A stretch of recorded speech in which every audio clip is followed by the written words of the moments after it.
You are now rocking with the hottest boxing podcast in the land with your host, Coach Malachi Williams. True.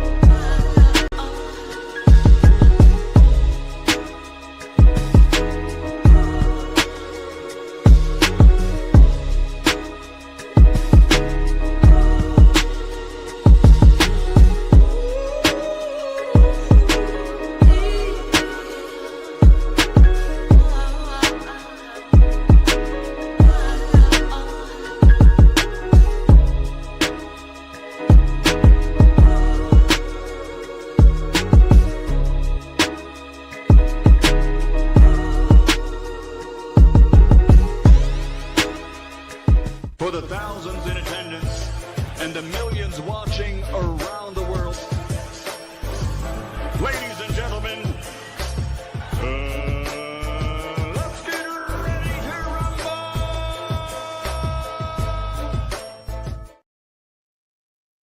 Yeah. What's going on, family? It's our boy Coach Malachi in the building, and we are back. True Media Podcast. Salute to everybody in the chat, man. Peace to the family. Matter of fact, let me make sure that let me make sure. I think my VPN blocker is off, but I want to make sure we good. Hold on before I go forward. Y'all bear with me one moment.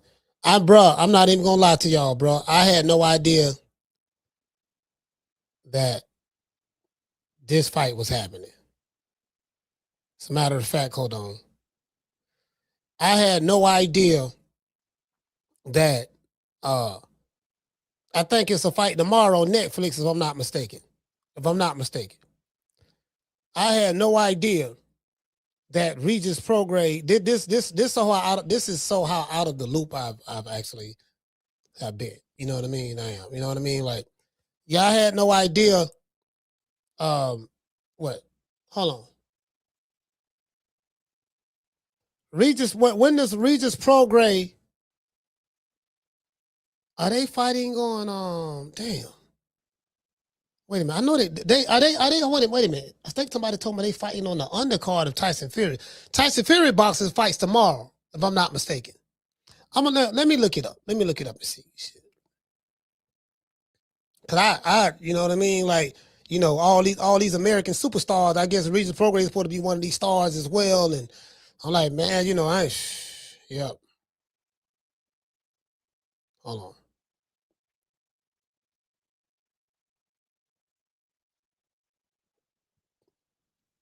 Hold on, what did he say? Daniel he said, yep, coach. He say Ben and Regis. Oh, they the co-main event on the Fury card. Okay.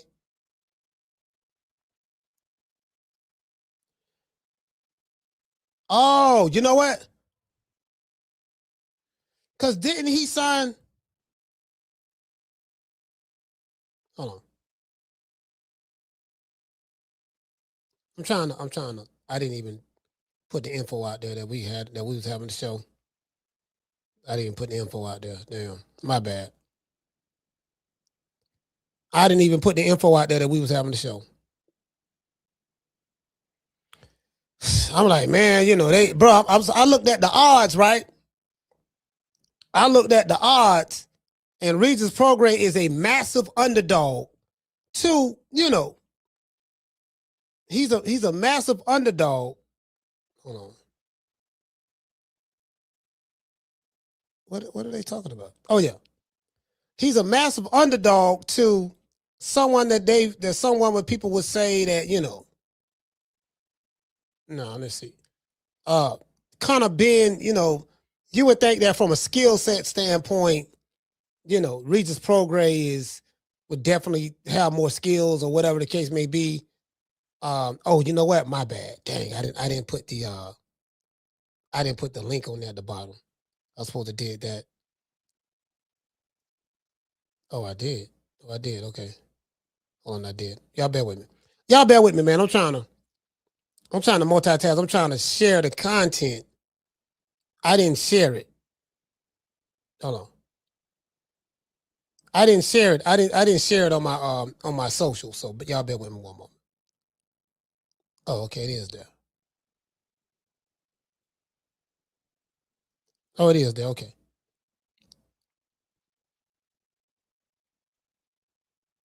All right, cool.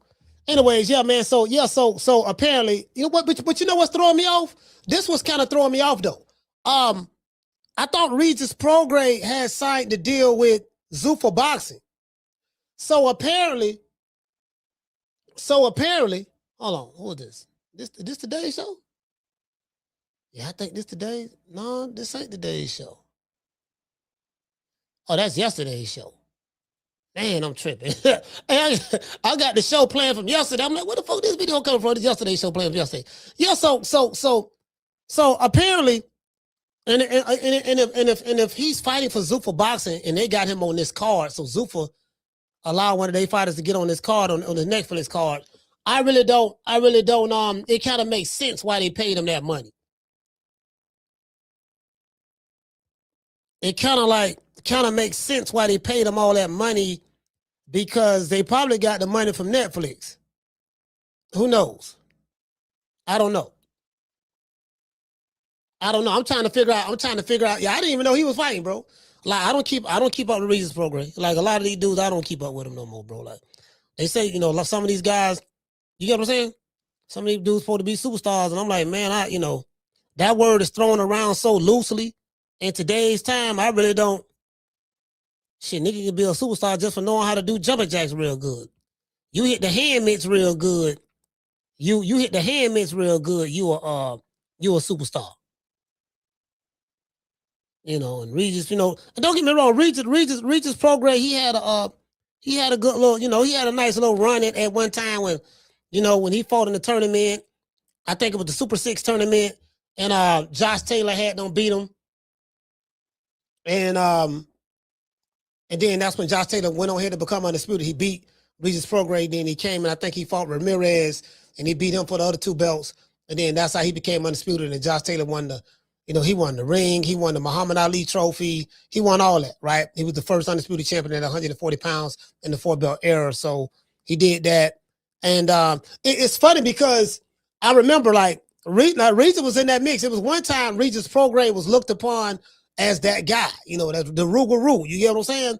But, you know, I got a good, you know, all jokes aside, I got a good relationship with his former strength and conditioning coach, Coach Evans, right? So, you know, Regis Prograis ended up firing Coach Evans. And what happened was, it was around the time where Regis Prograis fought Devin Haney. And the fight, put it this way, the fight was boring. I'm talking about the promotion was boring, wasn't nothing, right? But what happened was Bill Haney and Coach Evans, the strength and conditioning coach, sold the fight. They brought excitement and eyeballs to the fight with their banter going back and forth, and you know, Devin saying that, you know, Coach E was a stripper, he was a stripper, and all that stuff there. Say this guy's a stripper, you know, and he was talking trash about what Regis Prograis was going to do to Devin Haney, and saying Devin Haney is a homeschool kid, he's a private school kid, and the Regis Prograis, the Rougarou, he got it from the mud, and they were saying all that, right? I remember this shit like it was yesterday. So they sold the fight. Bill and Coach E sold the fight. Regis Prograis, once he lost to Devin Haney, he fired his Coach E shortly after that. He kind of like blamed Coach E. He blamed him for why he lost. He said, yeah, man, my trainer want to be famous. He want to be all in front of the camera. He want all the limelight. When in actuality, the fight was being held in Oakland, and had it not been for Coach Evans and Bill Haney, wouldn't nobody even know they was having a fight, because, you know, and I'm gonna say something that's gonna piss some people off, but just the reality of the situation. I mean, I don't know if if Devin Haney at that time or even now is a draw like that, to the point to where, you know how when Tank Davis have a fight, and Tank can fight anybody. Tank can fight this ink pen, and he got a core group of, Tank fans is the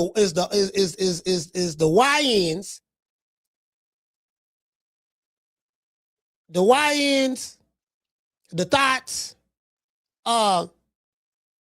the YNs, the thoughts, the baddies, the one who say the baddie, the ghetto fabulous chicks, the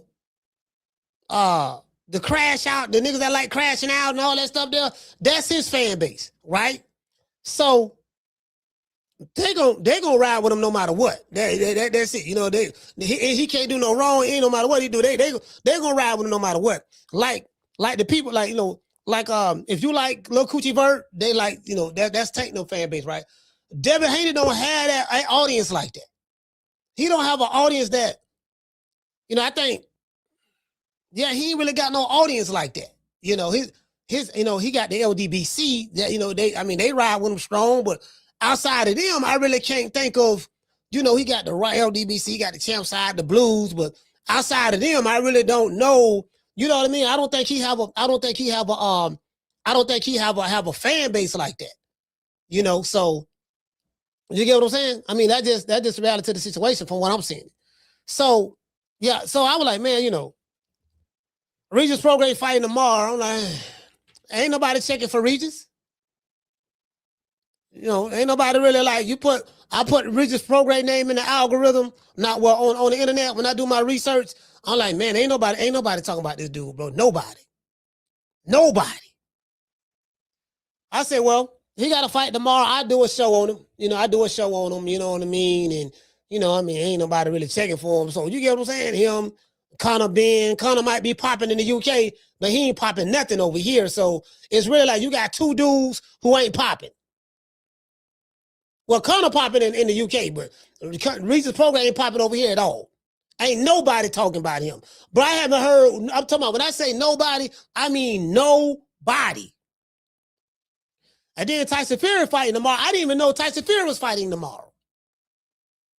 I remember a time when it was a Tyson Fury fight, well, I mean, I can't say that. I mean, when he was fighting Wilder, I just said that when he was fighting Wilder, and then, that got a little excitement over here in America because, Wilder needed a dance partner, and that turned out to be a good trilogy, to be honest with you. That, to be honest with you, the Wilder and Fury fight turned out to really be a good trilogy. It's just all the other shit that went with it that kind of made it like put a damper on it. Just all the other shit, the racial shit, the Zamunda, the vibranium, the airways, the referee, the crab in the bucket, the spiked water bottle, the costume, it's just a whole lot. The slow count, the dent in the side of the head, the autopsy, the juju. It was just so much, and it just kind of like people forget about those fights, and from a contextual standpoint from the context of, hey man, we got a trilogy out of this. It was a trilogy, but it just it brought the crazies out. That fight brought the crazies out, and then then Fury ended up fighting Alexander Usyk on Riyadh season card twice. Usyk beat him twice, dropped him and everything. You know what I mean? And it's like where does Fury go from here? Yeah, this one, like, okay, who he fighting? And the guy he fighting, don't nobody know this motherfucker. I mean, they know money. That's what I'm saying, right? Like, they're not known over here. They're known in the UK, right? So in the UK, they got real boxing fans. Over here in America, they ain't no really boxing fans like that. As you can see, we doing the show on Regis Prograis, and ain't nobody really checking for him like that. So the American boxing fans, like, oh, Regis Prograis. Like, I know the fighters who do the numbers on social media. Regis Prograis ain't one of them. Richards and Hitches, he another. He ain't doing no number, bro. Bro, I'm telling you, it ain't but a couple of these dudes, if that, bro. Like, I'm gonna be honest with y'all. Because I talk to the people. I talk to the people. There's not, bro, I can't think of one. I'm just saying me. I can't think of no one fighter that outside of maybe a Canelo or a Crawford or a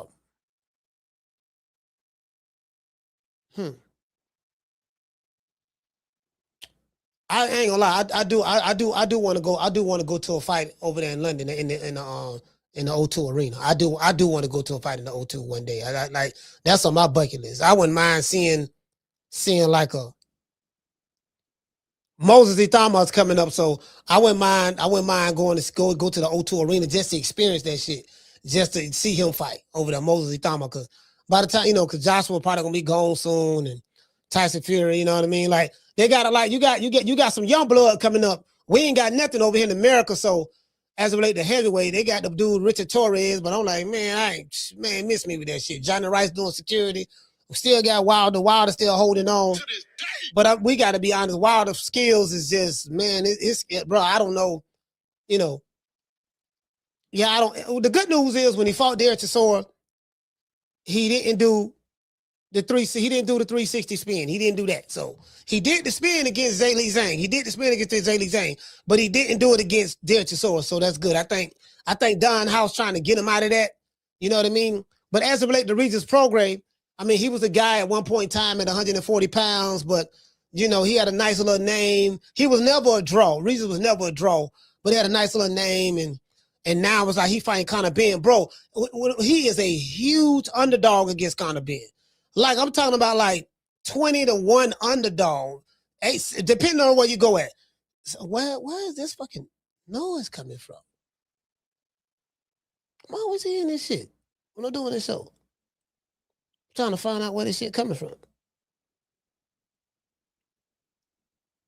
Anyway, I don't know where this shit coming from. Anyway, what you get what I'm saying though? So now is a lot of these old American fighters who had their name, they washed up now. It's over.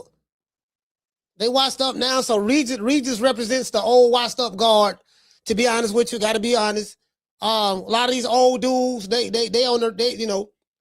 trying to recycle them. You know what I mean? A lot of the kind of few of the old dudes, what they gonna do, dog? We trying to recycle you right now, dog. We're gonna put you on the assembly line and just gonna feed all the old niggas to the young fighters. And that's what's going on.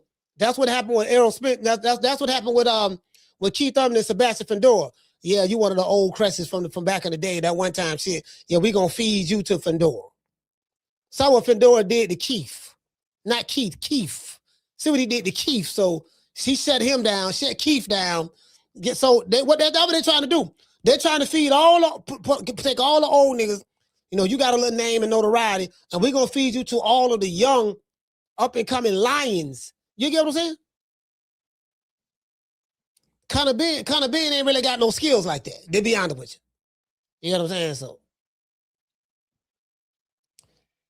he ain't got no skill like that. What he say? He said Regis looked good in his last fight though. Which fight that was? Which fight that was he had? I didn't see his last fight. Which fight that was? Hold on. Yeah, which fight? Who he fought his last fight? I don't think I saw that.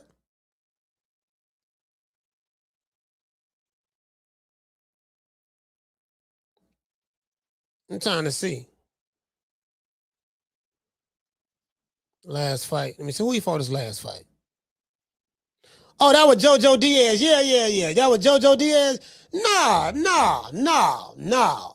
Yeah, I forgot all about that fight. Yeah, he ain't really look all that in that JoJo Diaz fight. Like, he was looking good in like the first half of the fight, but he kind of got tired a little bit, and JoJo came on kind of strong late in the fight. He couldn't get JoJo Diaz out of there.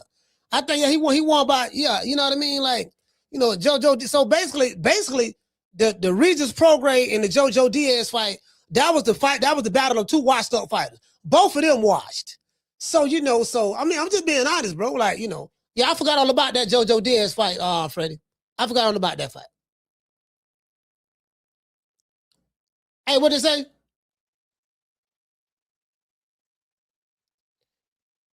Somebody said something about, hey, what did it say, fam? Cut credit. He said Richard Torres looked like Welcome Back Carter. Facts. He do look like that dude off Welcome Back Carter. Yeah, he looked like doggone. Yeah, he looked like the cast. He looked like two of the cast members of Welcome Back, Carter. Damn sure do.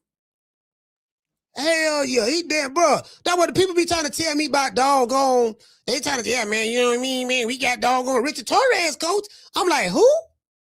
It take a whole lot to impress me. I'm like, who? We got Richard Torres? Man, nigga, please. To this day, nigga, please.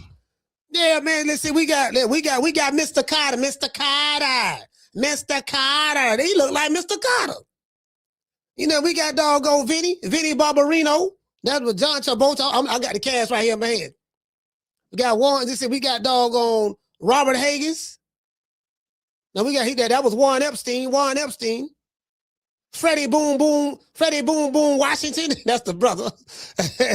You know what I mean? He looked like on a horse shack. That's who doggone Richard Torres look like. Y'all go look up Welcome Back, Carter. He looked like Mr. Carter. And he looked like on a horse shack. Look up, he the one used to have that funny laugh like, he used to laugh like that, right? Yeah, he kind of, man, come on, fam. True. I can't get excited on this shit. Like, I need something that's going to excite me. You get what I'm saying? Y'all can't be sending me these drop shots and then telling me, yeah, coach, you see what I'm saying? Nah, man, I ain't going for no anything, dog. I ain't going for no anything. Sending these motherfuckers, you know what I mean? Hey, Tilly, I used to love that. I used to love that show too. I used to love Welcome Back, Carter. Yeah, man, that's why that shit came out in the 70s. Yeah, I fuss with Welcome Back, Carter, man. Yeah, the goddamn, you got motherfucker Mr. Carter, goddamn it over there top right, talking about some, yeah, nigga, coach, we got a heavyweight. Man, we ain't got nothing. The UK got all the heavyweights. Yeah, the UK got all the heavyweights. Man, shit. Oh man, I don't give a damn. He needs something. Shit, he damn sure needs something. Again, I'm just saying that you got to show me something right now. Right now, you got to show me something, fam. Okay, put him in there with Moses. He thought about it. Put him in there with him. Then let's see what he got. Let's see what both of them got. He said Richard been in camp with Jared Anderson, and the boys at B&B. Torres won't say thermal smoke, and Big Baby sound like he ducking it already. Okay, cool. Well, that's what I want to hear then, Chris. If he want the thermal smoke, put his ass in there. Put him in there with his thermal. We need to see what's up. Because I want to see what he thermal got. And let's put Torres in there then with him then. That should be a good fight. There should be no problem making that fight. Top rank over there with the zone now too. So you got Queensberry with the zone. You have Top Rank with the zone. You have Matchroom with the zone. That's good. And we got Golden Boy. Listen, and we got Golden Boy over there. So you got 4 of the 5 major record labels over there with Death Row. You got, they signed the Interscope. You got 4 of the major record labels signed to Universal. They over there with Universal, right? You got Golden Boy over there with the zone. You have Matchroom over there with the zone. You have Queensberry over there with the zone. You have Top Rank over there with the zone. The only thing we missing is PBC. If Uncle Al Heyman go ahead and just go on over there and sign with the zone, then look here, baby boy. Baby boy, look, you the only American, you the only one on the outside looking in, baby boy. Everybody over here but you. Zuffa, they over there with Paramount, the same company that dropped you with Showtime Boxing. So, baby boy, everybody got a home, baby boy, but you got Amazon, but Amazon ain't getting you no money. You still got to put your money up the front for you. For Amazon, listen, that's just a strict independent distribution deal. That's it. You paying for your own production and everything. See what I'm saying? It ain't like it was when you was over there with Showtime. When you had Steven Espinosa under your fingernail, and then he getting you big budgets for fights and all that stuff there. Yeah, them days over with. Them days over with. Yeah. Them days over with. Them days over with, fam. Yeah, them days over with. You know what I'm saying? Yeah. The whole, that was, right now, y'all on the chitlin circuit right now. You got to listen. Everybody else don't bow down. You got to bow down now. Ma was just going on over there, man. Just going on over there. You dig?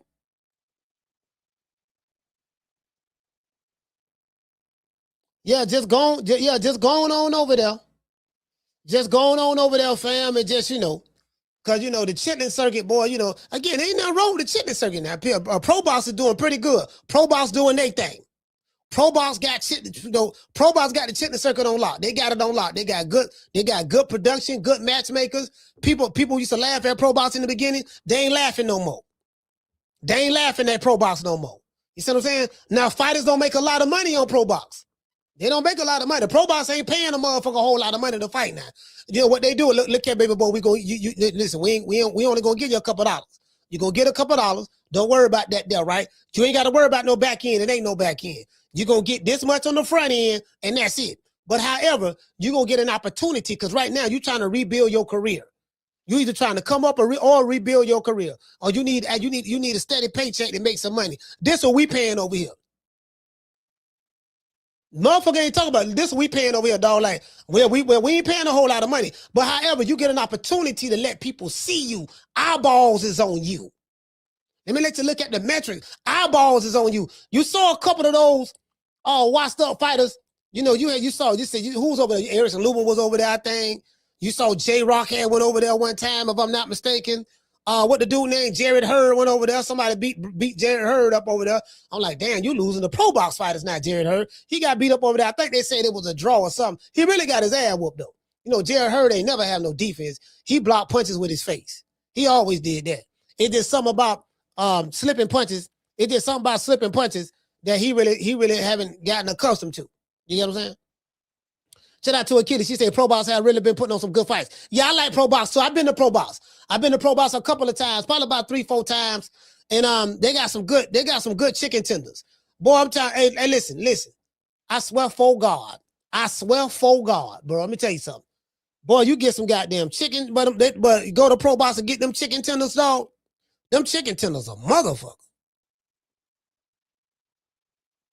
Yeah. Yeah, them chicken tenders. Man, I'm trying to tell you, man. Bro, them chicken tenders busting that Pro Box. You see what I'm saying? Hold on, someone. Motherfucker don't be wanting nothing. Just nothing. Just don't want shit. You know what I mean? Yeah. He say he like Pro Box. I am. One thing about me, man, I'm just kind of like, I ain't gonna lie, dog. I'm just kind of like, yeah, man, I'm done. Shout out to Akila. She say, Coach, you always talk about them chicken. Yeah, them chicken tenders busting, man. I'm trying to tell you. Go to Pro Box, get them chicken tenders. Thank me later. It'll make a vegan start eating chicken. Yeah, man. He said the little show Chris and Paula have isn't that bad either. I ain't really crazy about it. I ain't really crazy about it myself. Teachers on. They got a nice little show. I mean, it's all right. It's cool. It's all right. You know what I mean? That's just like that old Buddha Dean. But you know what's Buddha Dean? That show that Max Kellerman, they have Malik Scott on there. I think they have Shady McCoy on there. Mike Coppinger. That shit trash. That shit over there. Hey, listen. And this ain't no shade. The shit trash, bro. I'm like, man, this shit is just, bro. It's like, this is the problem, right? I can't even say they doing it the old way. They not even doing it the old way. I remember, man, just listening to Howard Cosell, Don Dumphy, Letterman,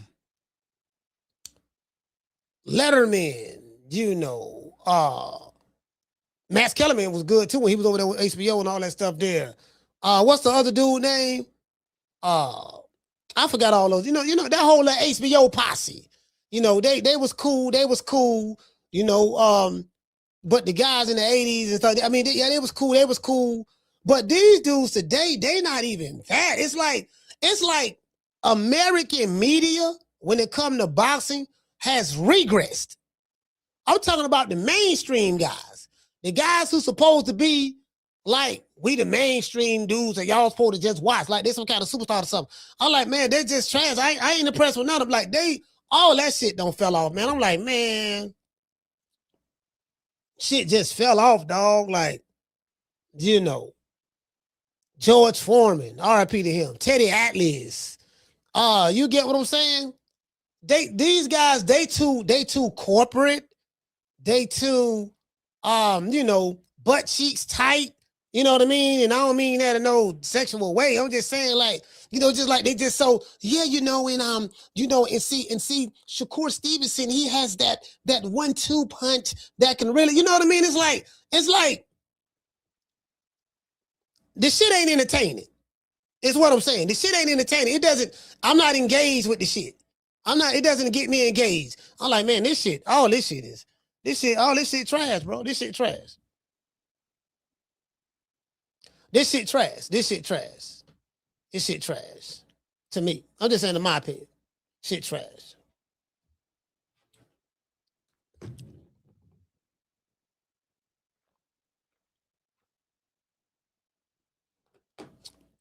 It is what it is. The shit trash to me. You know what I mean? So it is whatever. But anyway, and what to say, Mike? What to say, Mike? Mike said he say ring show with Max is straight propaganda. Yeah, pretty much. Yeah, pretty much. A lot of people feel that Max Kellerman is kind of like, again, he's over there with his bosses, so he's gonna, after ESPN fired him, cause this is a true story, right? I remember I was talking to Tim Bradley, and this, he had the contract with Top Rank at the time, and Top Rank he had the contract with ESPN. And so ESPN, they had fired a lot of people. And they fired Max Kellerman and they fired Andre Ward. As you can see, Andre Ward landed on his feet. The best thing that happened to Andre Ward was ESPN letting him go. Because look at him now. He doing shit on Netflix. He doing stuff on, it look like he has a little bit more freedom and flexibility. He has all the smoke podcasts. He's doing his thing on there, getting great interviews. And Andre Ward is a great interviewer. I love his interviews. He's great interviewer. Great interviewer. You get what I'm saying? So, and I told Tim, I say, look, man, they kept you. I said, man, what you need to do, Tim, is you need to go ahead and start your own podcast. You're already a celebrity. People already know who you are. People seeing you on TV. You're a Hall of Fame fighter, stuff like that. So for you already have a level of fame and notoriety already. When you start your podcast, it's going to be very easy for you to grow because and you're a fighter. People know who you are. You get what I'm saying? So you'll be able to get 100, 200,000 subscribers just like that. Just start it. And I told him, I say, look, man, don't think the motherfuckers. I say the motherfuckers, they fired Max Kellerman and doggone Andre Ward. I say, don't think they won't fire your black ass too now. You expendable as well. It's going to come a time where they're going to let your ass go. And, of course, you got money and stuff already. But I say, man, but if you want to still be doing the media shit, they let you go. And you don't want to work for the zone. He say he don't want to work for the zone. He don't want to go over there with Turkey Al-Sheikh. Because he had an opportunity to do that, go over there with Turkey Al-Sheikh. He didn't want to do that. So I told him, look, just start your own shit. It was me and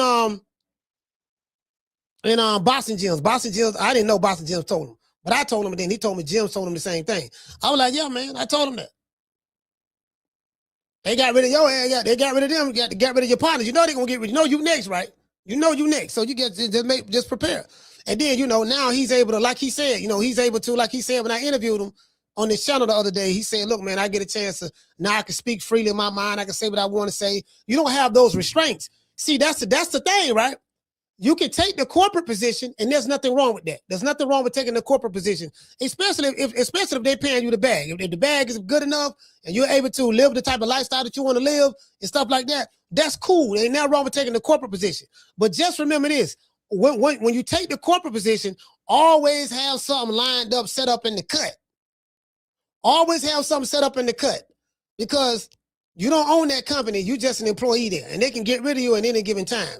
So just make sure you negotiate the best contract possible, right? And then if they let you go, make sure you got something in the cut the way you don't miss a beat. So, that's what they got to do. That's what they got to do. That's what they got to do. You get what I'm saying? Shout out to Aquila. Yeah, you get what I'm saying? So I'm kind of glad he did it. Cause like I said, look at Dre Day. Andre Ward looking good. He landed on his feet. Then Max Kellerman came back. He got what ring. Then they got Mike Coppage on there. Then Malik Scott. Malik Scott over there. Malik's. Goddamn Malik. North Philadelphia's very own Malik Scott. You know what I mean? He was 36-0 at one point in time. Did y'all know that? Hey, shout out to Pookie Matlock. Hey, Pookie Matlock. Did you know that, fam? Did you know that Malik Scott was 36-0 at one time? I think he was like 36-0 or 35-0 at one time. Something like that. Matter of fact, hold on. Let me see. No, let me pull up Malik Scott. I think he was like 30-something. I think he was like 30. Yeah, he was like 35 or 36-0 at one point. That's why you can't be going off that record shit. Yeah, no, he 36-0. I think he was like 36-0 before he fought Wilder. Let me see. Hold on, let me see. Hold on. Let's go to Box Rec. I'm trying to see what would Malik Scott this goddamn freaky dicky Malik Scott. I like Malik Scott. Malik Scott is a nice guy. I met him. He's a nice guy. For real though. He's a nice guy. Malik Scott is a real nice guy. Very philosophical, brother. Very philosophical. Oh, they making me sign in and shit. All right, cool. Let's go back. Hold on, let me see. Hold on, I want to make sure. He was 30-something, no, dog. Hey, he was 30. I don't know exactly the exact number. I think he was 30-something, no, when he fought Wilder. Let me see. All right, he 38-3-4. He ended his career. Okay, he had 42 fights. Okay, he ended his career with 42 fights. All right, let's see. Let me go here.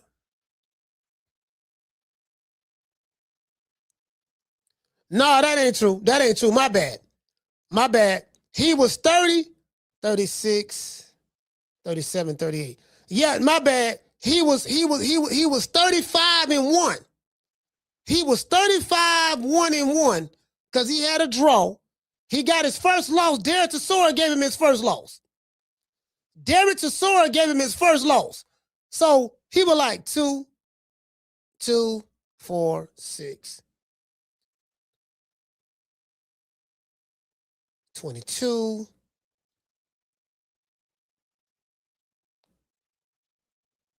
35-0. He had the draw. 35-0-1. He lost to Derek Chisora. 35-1-1. He beat a dude named Glover Young. 36-1-1. He was 36-1 win. No, he was 36, 1 loss, 1 draw when he fought Deontay Wilder. And you say, well, goddamn, damn, coach, shit, that's a good record. But man, bro, look, hey. Oh, woo, Lord have mercy, boy, Lord have mercy. True. Hey, look here, man. Hey, look here, man. The man was 36-1-1. He took the dive against Wilder. They became best friends. Then he ended up becoming the lead trainer to Wilder. And then now, Malik Scott, like a cat, he always land on his feet. You really can't hate on him. You really can't hate on Malik Scott. The man always land on his feet. He got him a babe. He got him a babe from over there in the UK. He snatched her, put his game down, married her. He was messing with a chick. He had an OnlyFans chick. They were doing a lot of freaky dicky stuff. He had a lot on his Instagram, on his page. He got rid of all the pictures on his Instagram page because married Kate. But I'm just saying though, he had all that going on, and him and Wilder and Telly, and it's a whole lot, boy. It's a whole lot, boy. Listen, if Telly ever do a book, if Telly Swift ever do a book, if she ever do a tell-all, she said, I'm gonna just tell everything. Fuck it, I'm just finna put it all out there. Let everybody know what went on. I bet she got some stories about her, Malik Scott, ex-old lady, ex-girlfriend. Boy, I bet she got some stories about that there. True. I'm serious. I bet she got some stories about that. I'm sure she got some stories about that. They said Malik Scott was a wild boy at one time. Goddamn motherfucker, man, shit. And then look at Wilder. Nigga, Wilder went and found them a nice little honey dip. Y'all see that honey dip Wilder got? Nigga, the king is a mood found him. He found the son look better than Telly. He found him, a young tenderoni. Wilder got him over 100 them. Now she, I don't know what she is though. She look like she could be white, but then she could be, or either way it goes, she white. Was she white? Was she a white Hispanic or European white or American white? She white. You know what I mean? So that's a race, but she looked like she get what I'm saying. But Wilder got one of them exotic babes. He went and got him another baddie. You know what I mean? Hot yellow, snatched her up, put some of that Zamunda on her. To this day. You know what I mean? Hit her with that Shango stick, put that vibranium up in her, and now, goddamn it, boy, they say she ain't never been the same. Hey, listen, man. Shout out to J Kid. J Kid, what's going on, fam? Yeah.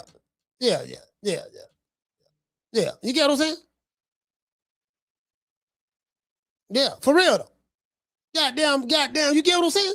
Put that in Shango stick, You see what I'm saying? Nigga, Malik Scott, boy, I'm trying to tell you. And then Wilder went and snatched him 100 dip. That's probably why I tell it sooner. She probably say, oh, you got nerve to try to find another me. Cause she got black hair like Telly, Telly black and Filipino. So you wouldn't try to get you another exotic chick like me. You wouldn't try to find a looking like me. You could have got anybody but somebody who looked like me. You know what I mean? You like Telly's. She looks better than you. You see what I'm saying? She younger than you. She finer than you. You see what I'm saying? She ain't got all that mouth like you. She don't be trying me in card games like Truth or Dare, asking me would I go down on Grandpa or would I rather, eat a Twinkie full of what. She don't never ask me nothing like that. She said, well, goddamn, you were the one that was considering it. You know what I mean? You the one to ask me, can you kiss it and all that there and talking about something, how long you got to stay down there on Grandpa. You the one was entertaining that shit. How the fuck you gonna get mad at me? She sit there going off on Wilder. She's sitting there going off on Wilder. Wilder mad at, you know what I mean? See, the new chick, she ain't telling Wilder to do all that crazy stuff. I mean, he probably willing to do it anyway, but I'm just saying she ain't telling him to do all that. But tell it had his heart though. It's always that one that gets you, but I don't give a damn who it is, boy. You can be the hardest, the strongest pimp or player in the history of pimp or playerism, right? It's always going to be that one that gets you. Shout out to Mr. Tomato Can. It's always going to be that one but I don't give a damn. But listen, the hardest, toughest man on the planet, there's always that one woman. She ain't got to be the prettiest. She ain't got to be none of that, but it's got to be something about her. But she got that motherfucking snapper. But she put that snap, but it's just something about, you see what I'm saying? She put that cooter cat on you, that cooter cat. Man, she put that possum grip on you. Y'all see, you jitterbugs don't know what the possum grip is. You know what that possum grip? Yeah, she put that good possum grip on the boy. I'm trying to tell you, boy. True. Yeah, she had though, you know what I mean? She had my dog all discombobulated. She had him all discombobulated. Wilder ain't been the same, man. Man ain't been, you know what I'm saying? So, yeah, Wilder went and snatched them one. See, them the kind of women you can get, when you are, financially, when you got your bread up and you got some type of notoriety and fame, stuff like that. Cause see, now this chick like that, now she probably ain't have no money, but she look pretty. So, you know what, she got that exotic babe. You know what I'm saying? And then she probably, she got her, she got her man tall, dark, and handsome. You know what I mean? Then, he's a king. And he's a king. So she married, she kind of like in the royalty. Now she play her cards right. If she play her cards right, and I think she will, she should. I don't know how much she like them, but if she play her cards right, and she hey, shout out to Sir Tice. Sir Tice, what's up? If she play her cards right, she need to just go ahead and get pregnant. Go ahead and get pregnant right quick. You know what I mean? Get old Prego right quick. You know what I mean? Secure the bag. You got to secure the bag. If that's what you want to do, if that's what you want to do now, if you ain't really feeling them like that, like, yeah, I really don't want it. It's kind of crazy. If I have a baby from him, but shit, you know what I mean? He kind of crazy. You know what I mean? So you gotta be, you gotta kind of like weigh the odds. You get what I'm saying? Like Telly Swift, Telly's son, even her son, her baby daddy's son is suing Wilder. You know the one that he put on the wheel. He put another man's child on his wheel. He put another man's child on his wheel, and he put that man on the wheel too. I'm gonna put all three of y'all on the wheels.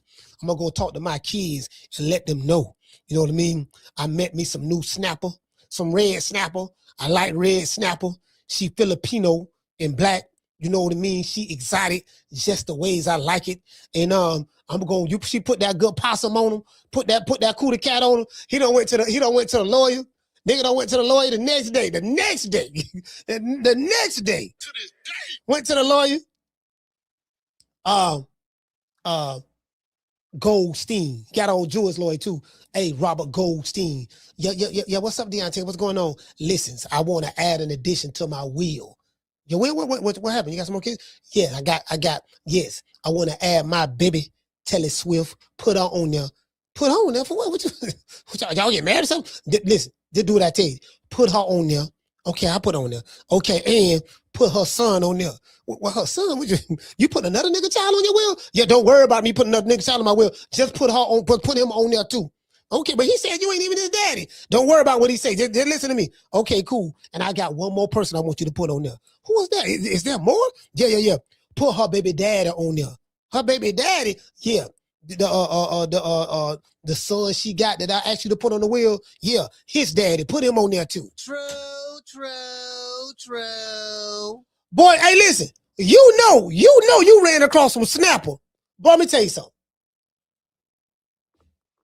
But I'm just being honest with you, bro. It ain't nothing in my mind that I can humanly think of that's gonna allow me to put another woman and her child and the baby daddy on my wheel. Okay, yeah, maybe I'm reaching with the baby daddy part. I just threw that in there. But outside, but it's just like, but if you put the son on there, it's just like putting the father on there too. It's just like putting him on there. You get what I'm saying? Because because part of his DNA is the genetic makeup of that son. So you might well just it's just like you putting him on there. Because he gonna benefit. Something happen to you, the son get the money, he gonna look out for his daddy. So shit, it's kind of like really you putting them on there too. So yeah, I can't see it, bro. I can't see it. But shit, I wouldn't give a good goddamn. To this day. Nigga, please. Boy, I couldn't see it, boy. I couldn't see it. Me putting another nigga baby on my wheel? Nah, that ain't happening. That ain't, man. I'm telling you, that ain't gonna never happen. Nah. But I say, boy, she put that thing on the boy. God damn, boy, she did some shit to Wilder, boy. Hey, it be like that, fam. I ain't gonna lie, it be like that, fam. It be like that, fam. It be like that sometimes, dog. Like, you get what I'm saying? And what it say, Akila say, go Google it. Go Google it. Don't everybody believe in Google? Go Google that shit. Yeah, boy, goddamn, boy, that went Wilder got Nato, boy. Wilder snatched him one. Now, let me tell you something. When you get women like that, they not with you because they like you. just please, they ain't think about you like that at all. But you have some type of status and notoriety. This is what I'm trying to tell y'all. This shit ain't about skin color. See, the poor people on the bottom talk about skin color all the time. Because they can't see past that. This shit ain't about that. This shit is about the haves and the have-nots. What is your social status like in society? I'm a part of the higher social economic, the higher echelon when it comes to in social economically in society. I'm in a different tax bracket than you.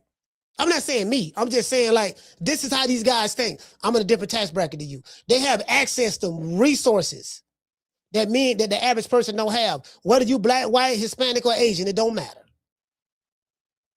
There's some rich Mexicans, Puerto Ricans, Dominicans, Spaniards who enjoy certain things, have access to certain favors and connections that the average Puerto Rican, Mexican, Dominican, Spaniard don't have access to.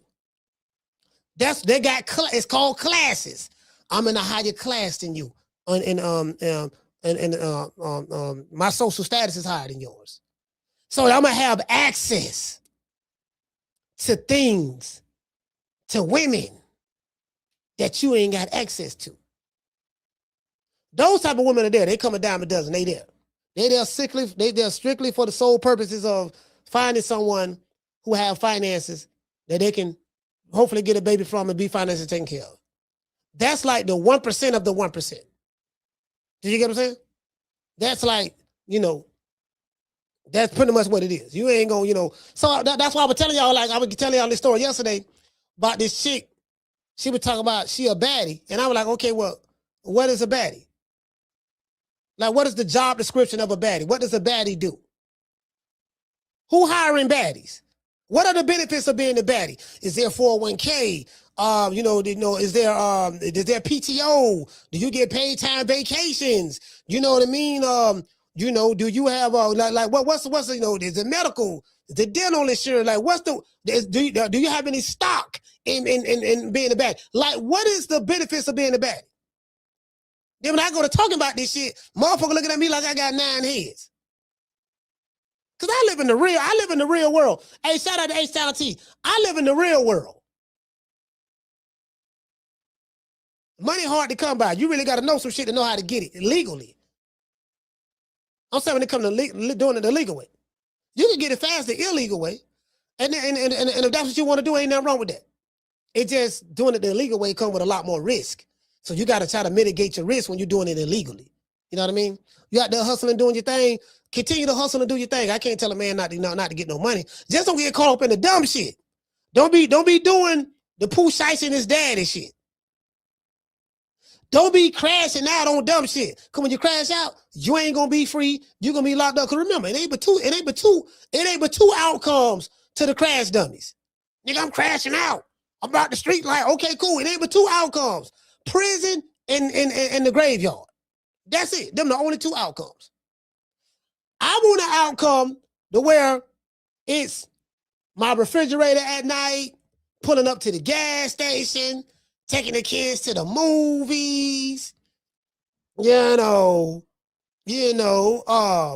on my computer, my 49-inch monitor, Samsung monitor, looking at my different social media accounts. I got a lot of social media accounts, checking my emails, making sure. Okay, let me see. Ain't about to sign up to them. Let me see what we got right here. Okay, cool. Yeah, you get what I'm saying? Like, I like that. I get to go to bed anytime I want. Okay, I'm gonna stay up about 1, 2 o'clock at the night. Then when I finish, I go upstairs and, you know what I mean? Shower up, go upstairs and just go into bed. I can get on the phone anytime I want to. I don't have to wait for count time. I ain't got to wait for nobody to pop no doors and then call collect. I ain't worried about third leg Tyrone. You get what I'm saying? Yeah, man, I'm calling. Hey, what you finna do? Yeah, dog. Hey, this another thing too, right? This how you know a nigga. This when you know a nigga crying. See, this how you know a nigga crying in jail. If you don't did time before, you know this. You know what this is. You see a nigga on the phone, right? If he be like this here, and he got the cell, and he got the phone on the wall. If he be like this here, see him on the phone and shit, fullback. See him on the phone like this here, nigga got his head down like that there, and he got the nigga cried. If you see that he cried, I say he got a whole problem. But he got a whole problem, and guess what? Get what? Crackers don't told him. Check this out. Hold on. He got whole problems. Them crackers don't told him. His lawyer don't told him. After his lawyer don't got all his money out of him. After the lawyer don't got all that money out of him, you know what that lawyer told him? Yeah, man. They offering. This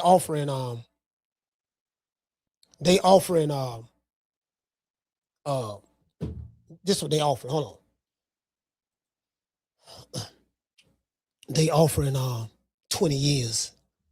Now we can go to trial. I think I could beat it. This prosecutor is this the government prosecutor right here, man. This is the federal government.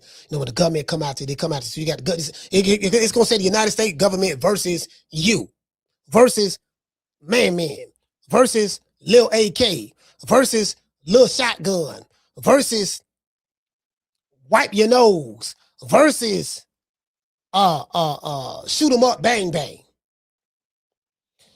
And in that setting, they are very, very respectful. They say, yes, sir. They say, yes, ma'am. They say all that shit. All the shit that they didn't say when it was free, they say that when they're in front of them white folks in that courtroom. That cold ass federal courtroom or state courtroom, whichever one you go to, right? See, I ain't got to worry about that. I ain't got to worry about that. You know, I've been there, done that. Trust me, I've been there, done that. I ain't got to worry about that. Now, you know, I got me an old gallon of alkaline water that I got from Sprouts Whole Food Store. You know.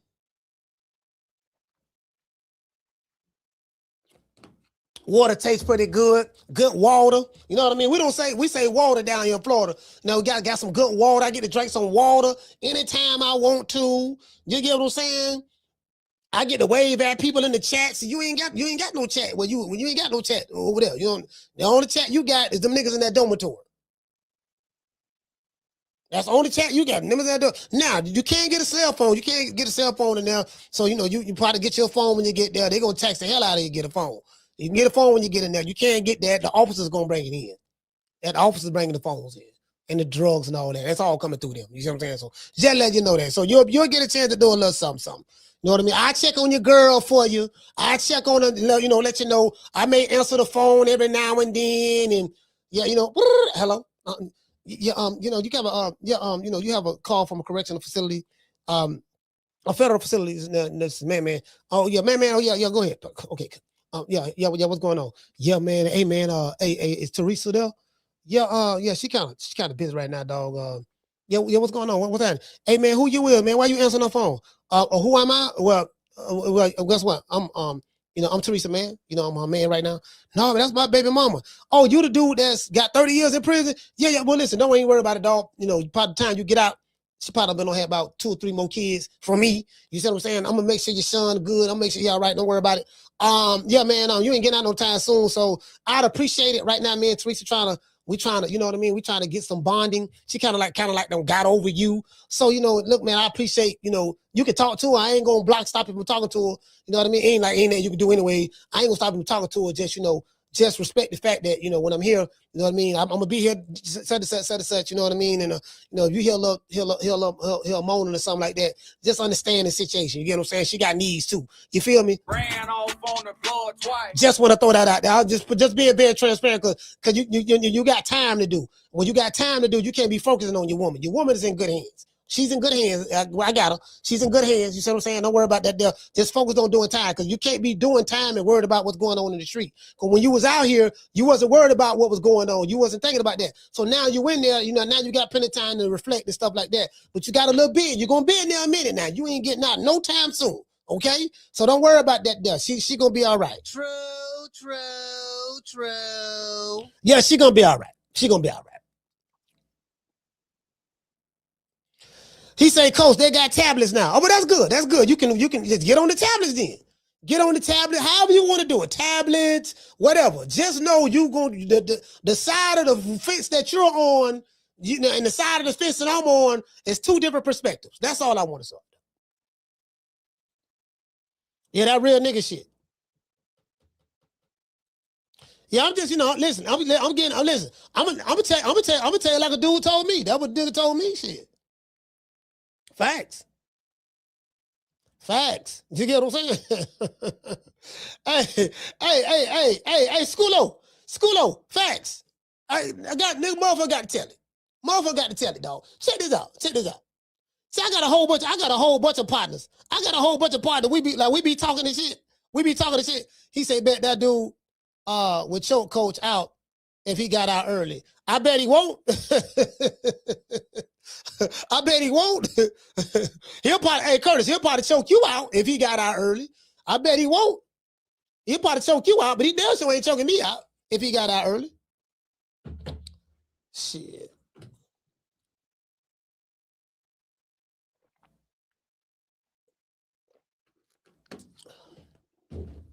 Hey, shout out to Hollow. Hollow, what's going on, fam? Shout out to Hollow. Hollow, what's going on? I ain't gonna talk about shit. That nigga got 30 years. Yeah, he gonna get out early. Get out early for what? He got 30. Do you know how hard it is to get back 30 years? Ask them boys who coming back on the pill, who sitting there doing them long bids. Bro, it ain't easy to get out that motherfucking situation. Man, by the time that motherfucker don't get out, His kids in college, you know. He get what I'm saying. Like, shit, nigga, shit. he gonna go right back in there. And you already know. And me and this old lady still together. I'm gonna know when he gonna get out. You know, the motherfucker gonna keep up with the your daddy getting out, huh? Yeah, I talked to my daddy. He said he getting out. You know what I mean? They were talking about, yeah, boy, your son 29 years old now. You don't did a dub. He 29 now. When you left, he was 9. Now he 29 going on 30. Motherfucker, you know who you is. He calling me daddy now. To this day. He calling me daddy now. Yeah, you know what I'm just saying, man. Just tell him what God love. Tell him what God love. I want to say, Keita said, I'm crying over here. Yeah. Facts. He said my uncle had life and he got out somehow after 20, but he did a whole 20. So what he doing now? Did he get out and try to go back in? Did he get out and try to go back inside after doing 20? No, you know what I mean? Like, come on. Shit. Yeah, dog, I'm finna go back. You know, because this is the thing, right? This how this works. When you go to getting older and you sitting in that motherfucker, it's like all them years don't went by. The world don't changed. It don't pass you by. You get what I'm saying? I'm trying to tell you, man. What it say? He said, why did it go back in? What you mean? Did it? I think they'd only been in jail like this. I think this is his first time. I think this did the first time. Did he ain't been in jail before? I mean, he got arrested one time for when the shooting happened in New York, I think. Did he get arrested for that? I don't know, cause Shine, his artist Shine ended up doing the time on that. I don't know if he got arrested for that. Yeah, but Diddy ain't never really been arrested like that. You know what I mean? So yeah.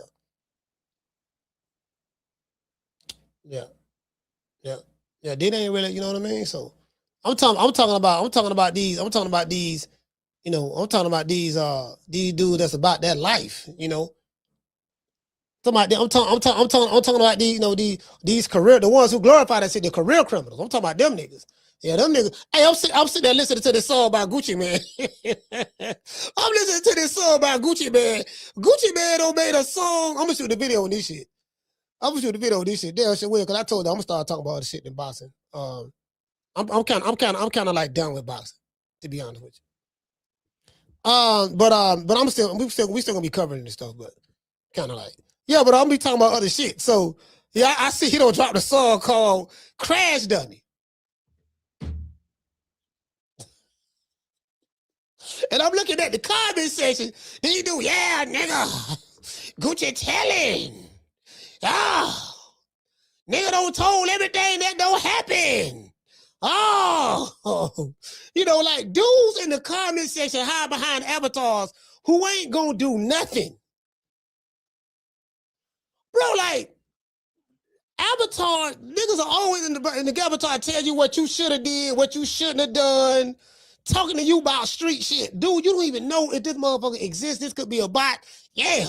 They listen to DJ Academics. I would listen to DJ Academics, and he was trying to tell White 100. And I don't like White 100 nor DJ Academics. I don't like these one of them motherfuckers, to be honest with you. A lot of these guys I really don't too crazy about.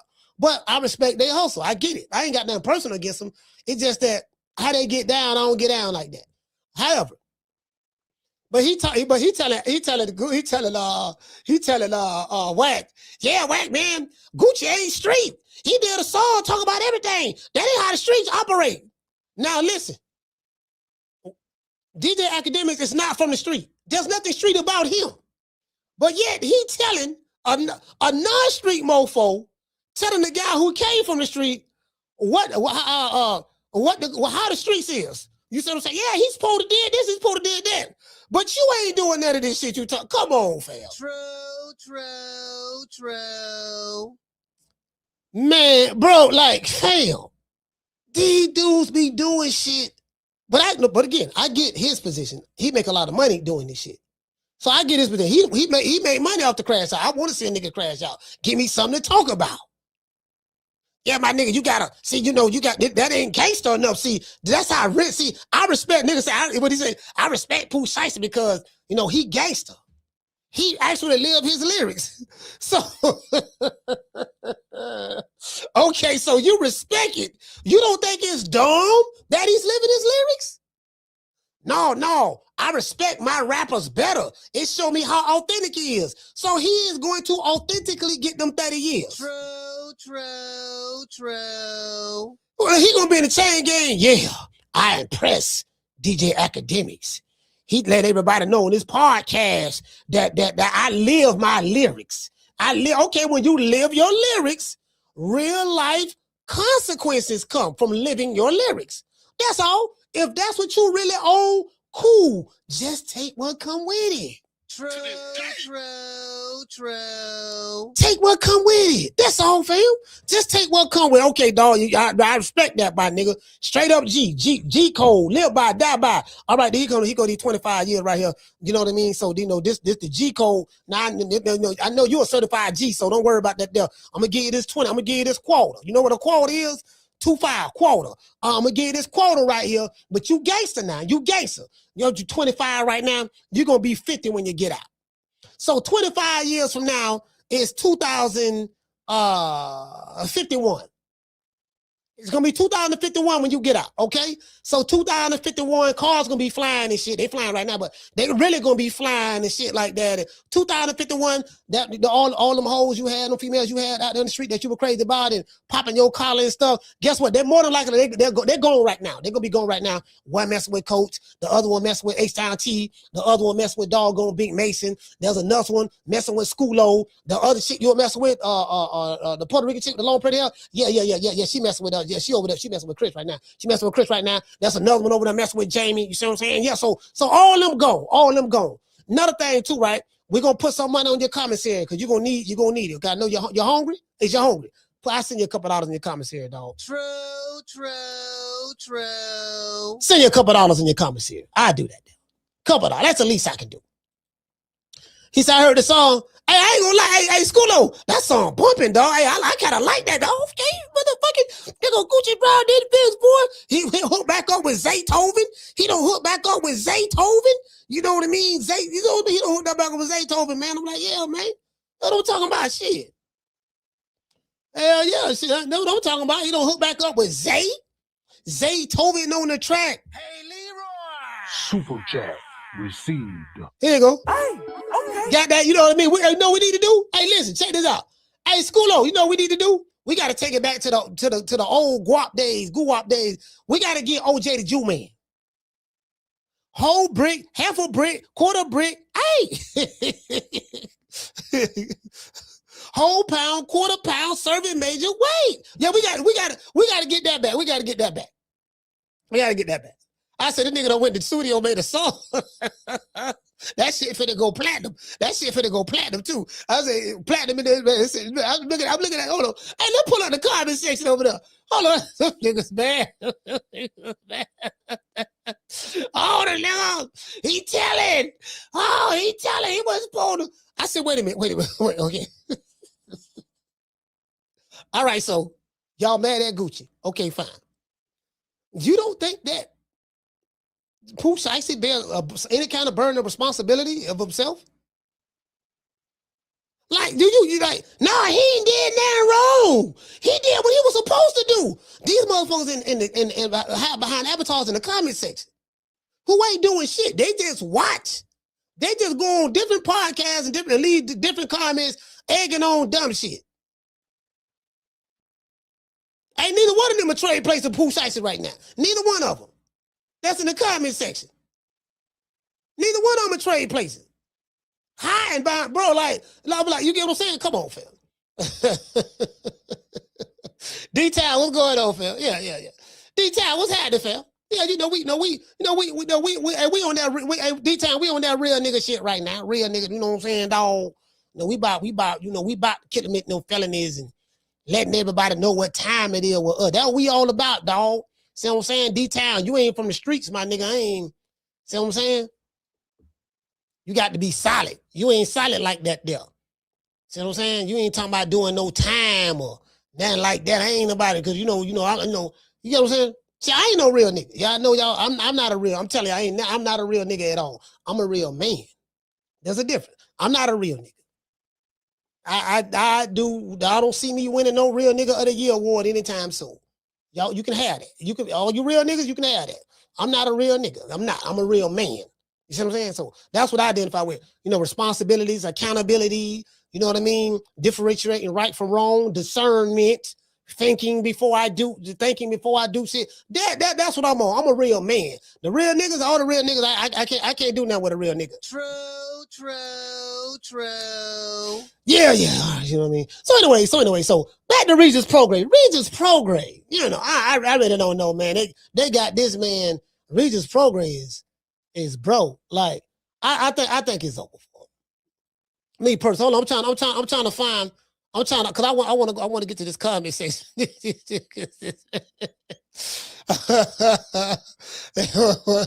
Shit. Hey, civilian can't. Yeah, you're a civilian nigga. Just take it on the chin. Get it back in blood in the street. That's how real niggas do it. Okay, so a motherfucker who hide behind an avatar go try to put jumping cables. That's how real niggas do it. Was you ain't doing it? Oh, this is it right here. What is it? Oh, this is it right here. Crash dummy. I said, I wonder if he been listening to this. No, he probably ain't been listening, because, you know, this is funny. This is, I'm looking at I want to go to the comment section. See, it's the comment section for me.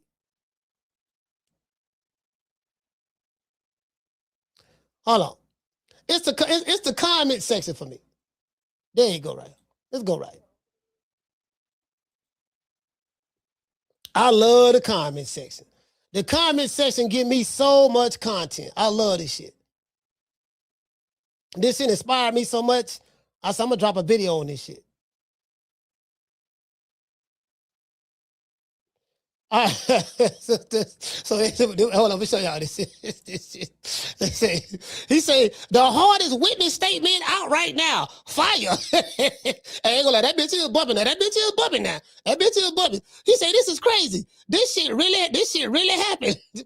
He say Zaytoven still rocking with WAP. He say good or bad. I salute that. He say snitch disses in 2026 is crazy, but I'm here for it. Sounds like the old Gucci. So he called it a snitch diss. All right, snitch diss. All right, he say what he say? He say snitch dishes. Okay. So you know, Tyson snitched on himself. Ankle monitor while committing a crime. Okay, okay. Can't forget about that now. Can't forget about that. 5 witnesses. 5 people. You know what I mean? So can't forget about that. Okay, cool. One of them was a white guy. They say 1 or 2 of them was a white guy. One was the lawyer. No, he gonna say something. As a retired police officer, you know he gonna say something. You get what I'm saying? So it is what it is. Like, you couldn't have thought about this shit. Like, you can't make this up. I want y'all to think about this here. You and your daddy, just imagine. His dad is around my age. Probably in his late 40s or something like that, right? Because I'm in my 50s. Just imagine father and son riding in the car. You got a daddy. He's supposed to know better. Know better. Yeah, son. Yeah, I'm talking about we finna go rob this nigga. Matter of fact, let's rent a studio in Dallas. You got the ankle monitor on? Yeah. You do know that they know where you at all times. Yeah, I know. So what we gonna do, don't worry about that there, right? Just keep the ankle monitor on. They monitoring you. You know, your probation officer called that. Yeah, she called me. She told me, goddamn it, I ain't supposed to be here.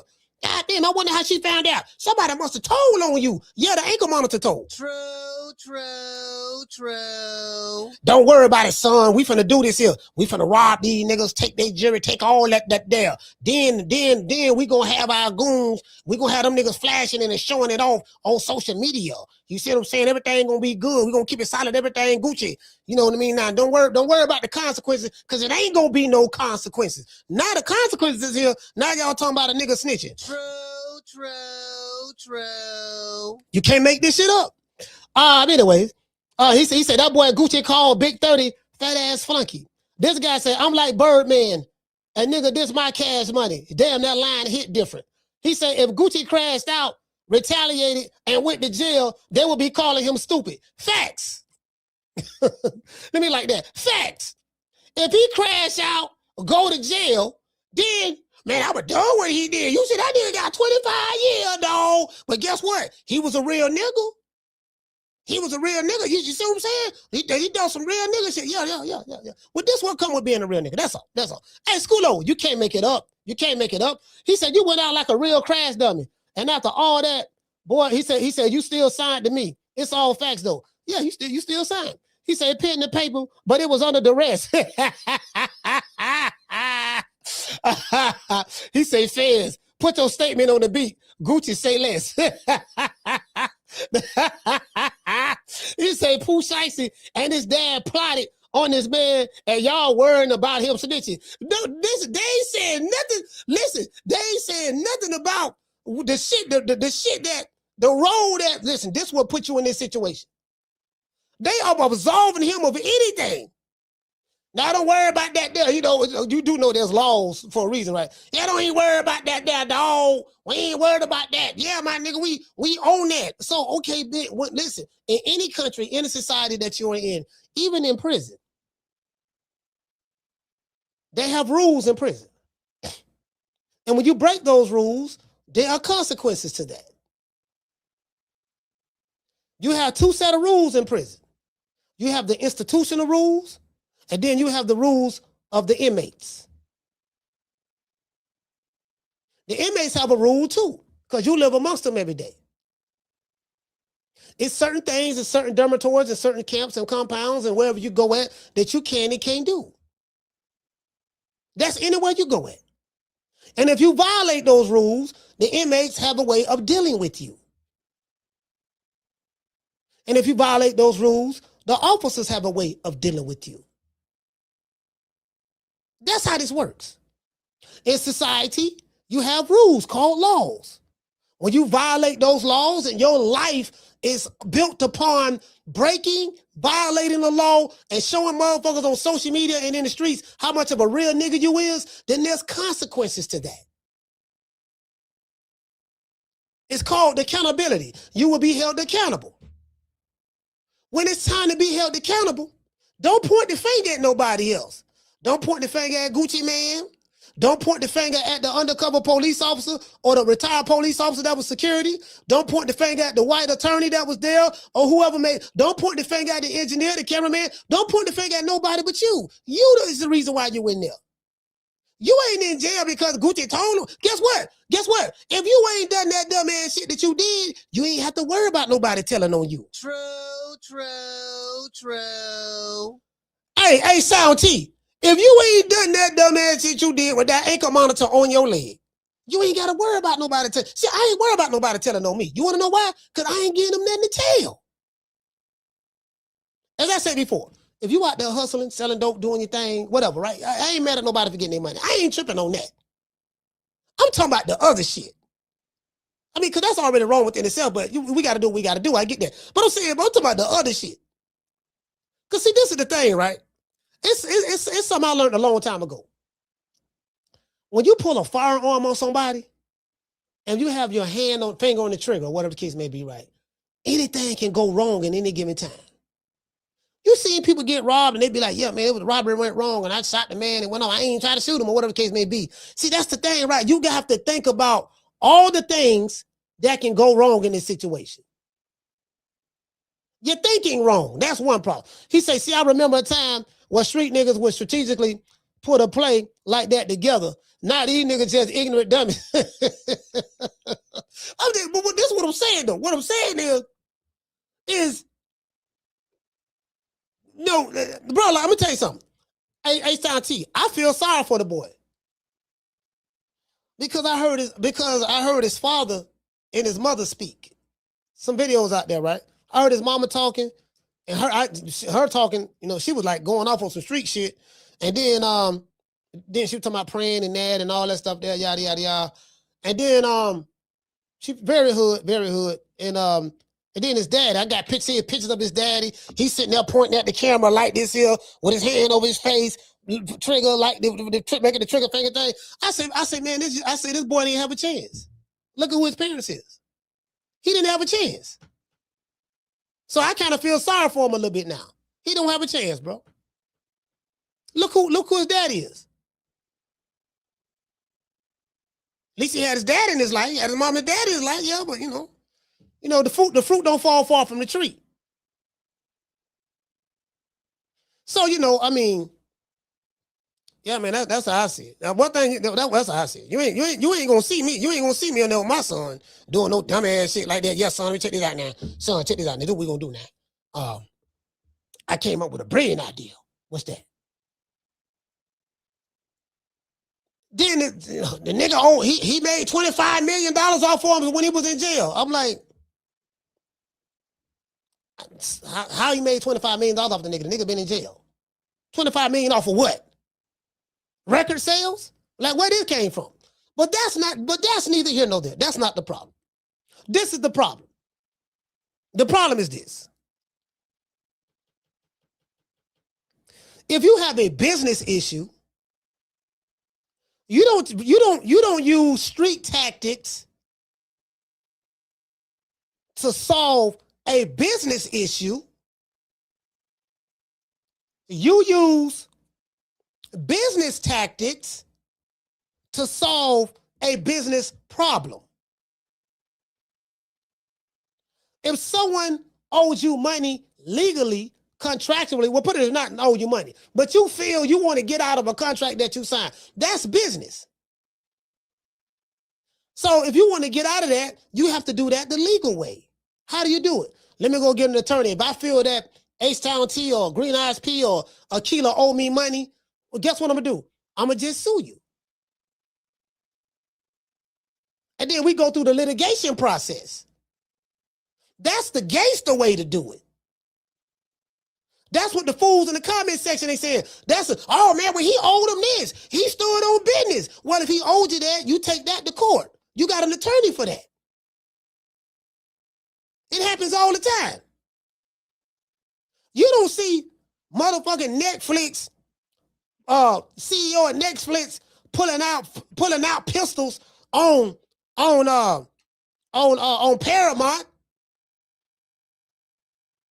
or one of their employees that work for them. Netflix, guess what? Floyd Mayweather, he said that Showtime and Steven Espinosa conspired with his former manager, Al Heyman, his former advisor, Al Heyman. They conspired with him and they funneled almost $400 million in Al Heyman controlled accounts and got all his money. That's over $300 million. That's what Floyd said.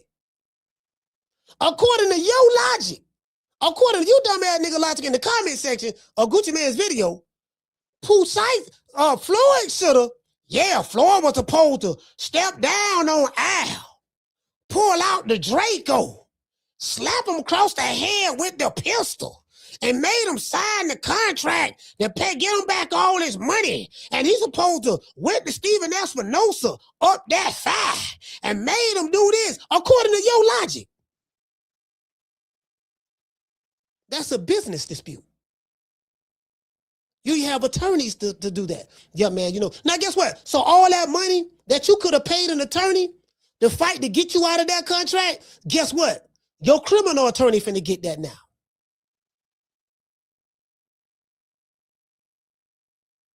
And then you got co-defendants. All of them gonna need attorneys too. And if they don't got no attorneys, and the feds, hey man, we can do this shit the easy way or the hard way. Tell us what we want to know. Because we got 5 witnesses. 5 civilian witnesses who went to a business meeting. No guns, no firearms, no street shit, no gangster shit, no tough shit. Business meeting. You ain't gonna win this one. So, what you gonna do? You gonna be on some real nigga shit? You gonna keep it silent? Okay, cool, no problem. True. All right, cool, no problem.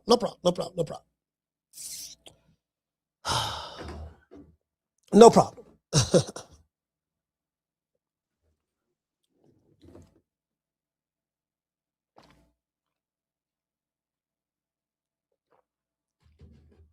Nigga got a whole lot to lose. He's supposed to throw some shit away to impress some niggas on the internet or to impress DJ Academics. I respect you because you live your lyrics. that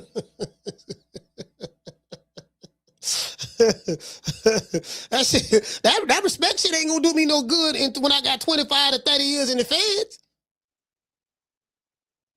What good is respect when I'm doing 25, 30 years? Then I gotta spend more money to try to get out. I gotta try to come back on appeal. So that's more money. So guess what? The only person won in this situation, the lawyer gonna get a lot of money. The federal prosecutor gonna make money convicting your ass. The judge gonna make money. Oh, you gonna take this to trial? Okay, let's go to trial then. you know what your lawyer gonna tell you? Hey, look here, man. Let me tell you something. Yeah, what's that? This is what they offer. And for all you fools, I'm finna tell you, they told us that was a bad contract. He signed a bad contract. Gucci had him in a messed up contract. I said, guess what? He signed a bad contract when he went to prison with the feds the first time, right? You do know that, for all you jitterbugs, you do know that you sign bad contracts all the time when you incarcerated. Do you know that? You know when you go to the courtroom and they sentence you, your lawyer come over there. If it's state, they look at your PSI. They look at your PSI, man. Ooh, Lord have mercy, boy. They trying to hit you with the bitch on the fender. Hey, look, check it out though. This what they offering now. Sign right here. Sign right here. Just letting me know that I advised you of your rights and told you what the state is offering. You do have a right to go to trial. Just sign right here. Just explaining that they offer 20 years, and you read it, and you decided that this was the best. This signing this plea agreement work out in the best of your interest, because if you go to trial, they're gonna give your ass 35 years to life. He signed that contract. That's called the plea agreement. So don't tell me nothing about no, he had a messed up contract. You know what I mean? He had to pull a file on him. Well, is he going to pull what about the contract he just signed? That plea agreement. That's a contract. You do know that, right? It's a binding contract. Saying that you understand that you are accepting the punishment for the crime that you committed, and you are agreeing to the terms, whether you like it or not. You signed that contract. So just get an attorney and sue. True. Just get an attorney and sue. That's all. This dude right here said you play stupid games and win stupid prizes. Yeah. This guy say, Fez, write that down. This guy said, I pulled up on business, but y'all was on some weak shit. I felt that. He said, do what you gotta do. Keep them under contract, Gucci. What you think? Hey, what you think? What you think 50 Cent would have did? 50 Cent sent a whole bunch of motherfuckers to jail. That's what they say. Say he had something to do with what the man name? Jimmy Hitchman, Supreme. Said you know what I mean? Yeah, that's what they say. What they say now. I don't know how true it is. I know y'all love 50, but shout out to 50. But that's what they say. He said, this is daddy too. He said Gucci went light on this one. The old Gucci would have blacked out talking crazy. So I know he ain't too bothered. Hey, this nigga boy. Hey. Let's hear this shit. I want to hear this shit. I want to hear this shit. Let me see what this shit sound like. Let's see old Gucci. Gucci one time. You know what I mean? All right, let's see. Okay.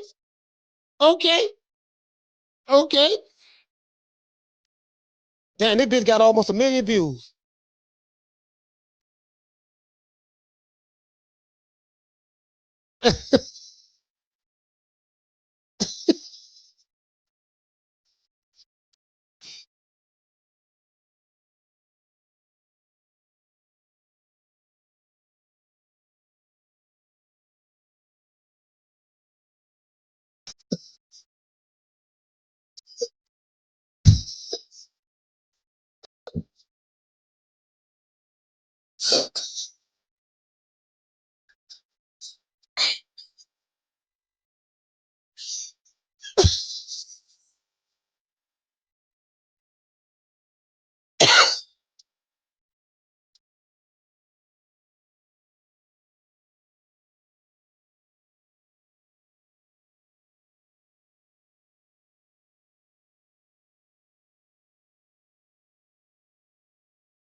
The man say this for all the crash dummies out there. Crash out, my nigga. Crash out. Just don't make, just crash out, my nigga. Go ahead, do your thing. It ain't but two outcomes, as I said before: jail and prison. I mean, prison and prison and in the graveyard. That's it. I would, again, I feel sorry for the boy because I see his mom and his daddy. He's a direct product of those two. The fruit don't fall far from the tree. It's like not liking the apple, but you like the apple tree. The apple tree produced the fruit that you're eating. That's why they say the fruit don't fall far from the tree. You can tell the tree by the fruit it bears. If you have a no good children or a no good whatever, and it came directly from you, how do we know you are no good? Because we look at the fruit that you produce. You produce the shiesty.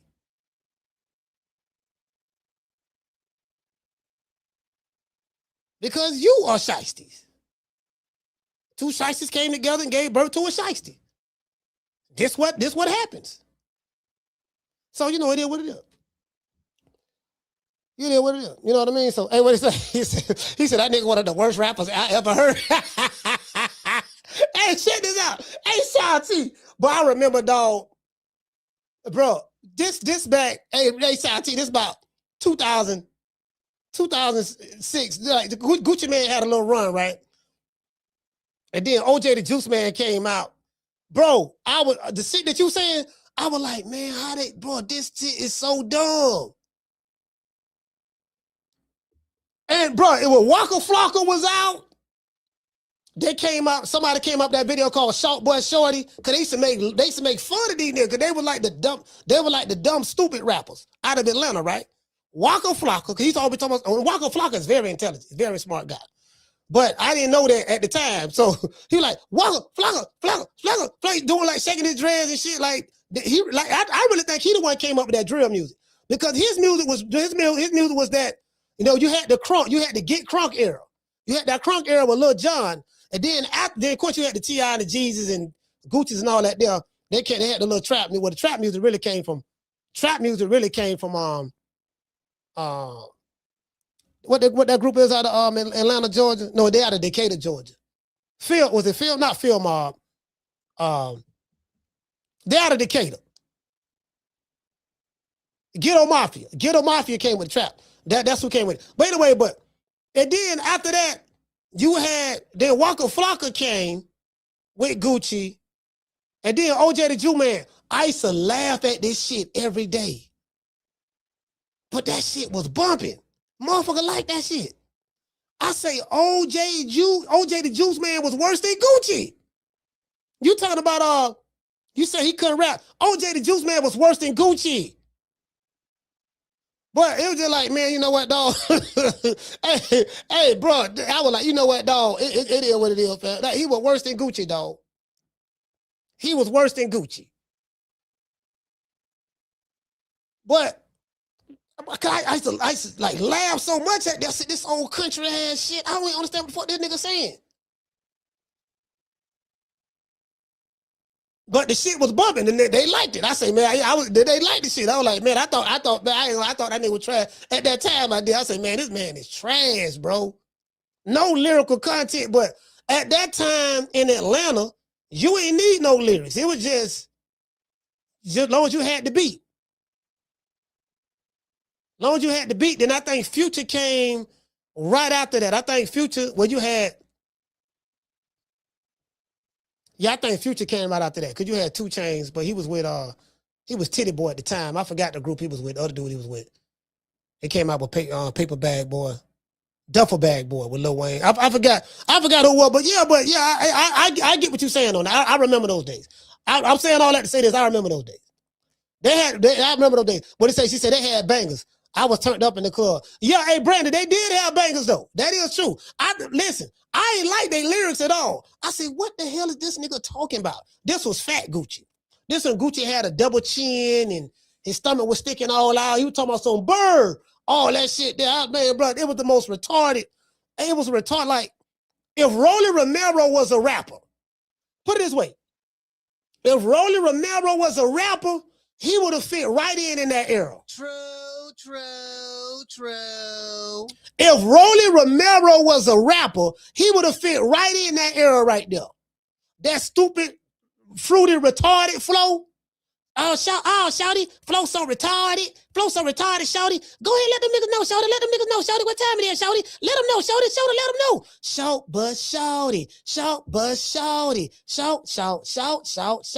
shawty. Bro, like, fam. That dude who made that video and that song, this how trash they was at that time. They look up a video called Shout But Shawty. They used to pick at these dudes. But they was bumping. Gucci, OJ, what? They was bumping. They was bumping, dog. Zay told me had it on lock at that time, too. Bro, I remember that shit like it was yesterday, dog. I say, man, this shit, bro, niggas, they love that shit, though. They love that shit.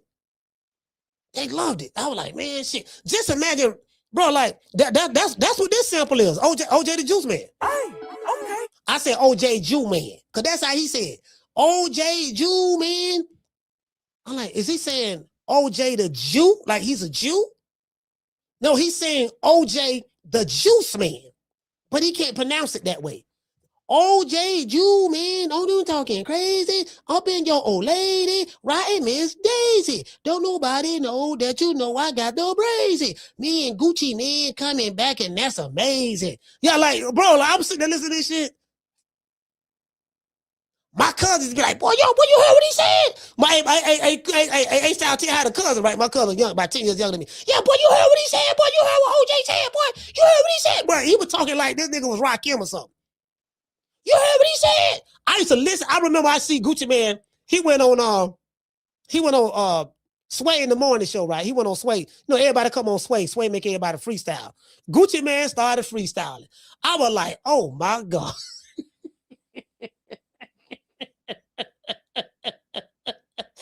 The man started freestyling, dog. Bro, I remember when they did, OJ the Juice Man did a show.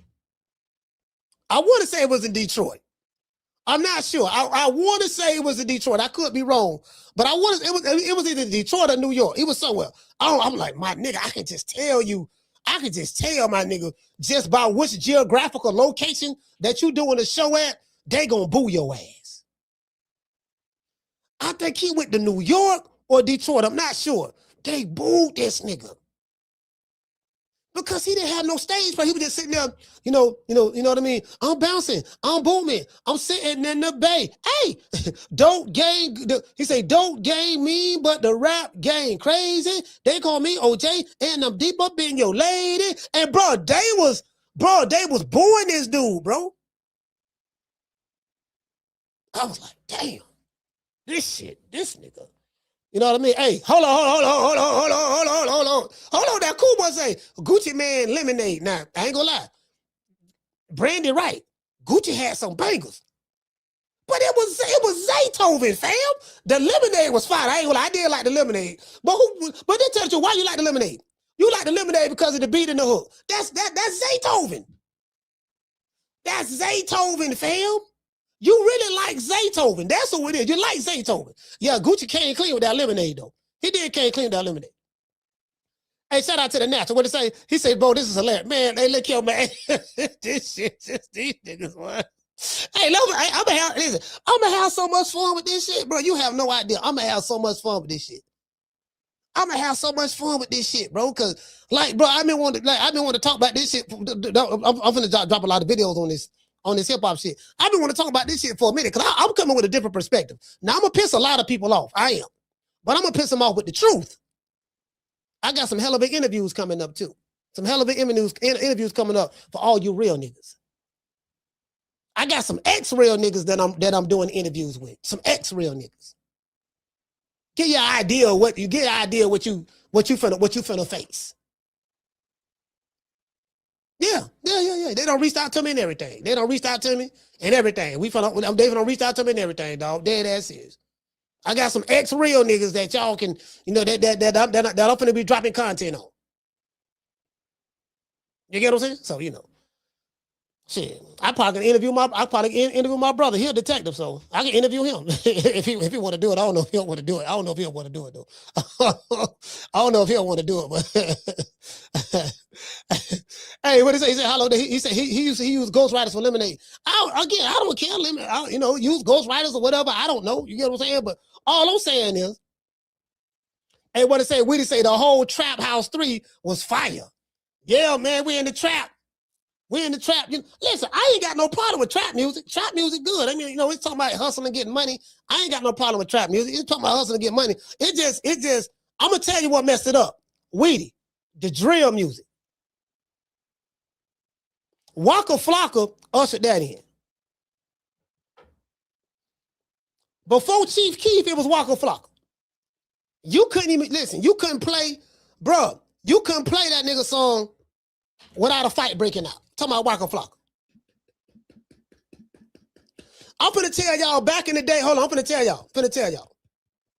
We're gonna go to Crunk, we're gonna go to the Crunk era, and then we're gonna go to what came after Crunk.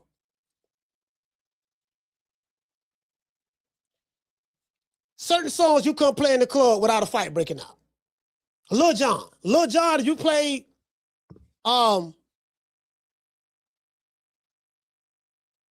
Lil Jon had a bunch of them.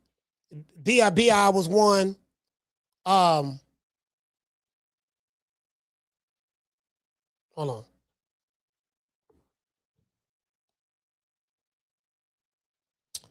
B.I. was one. That one. Let's see. Who you with?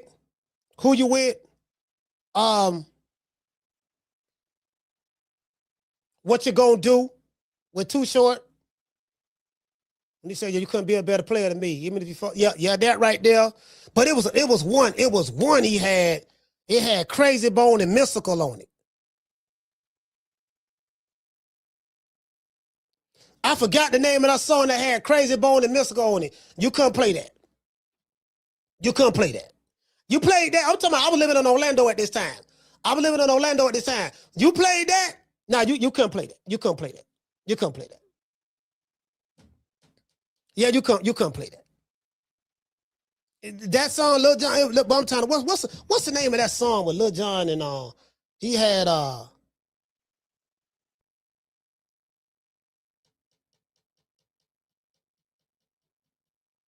forgot the name of it. Bro. I forgot the name of it. What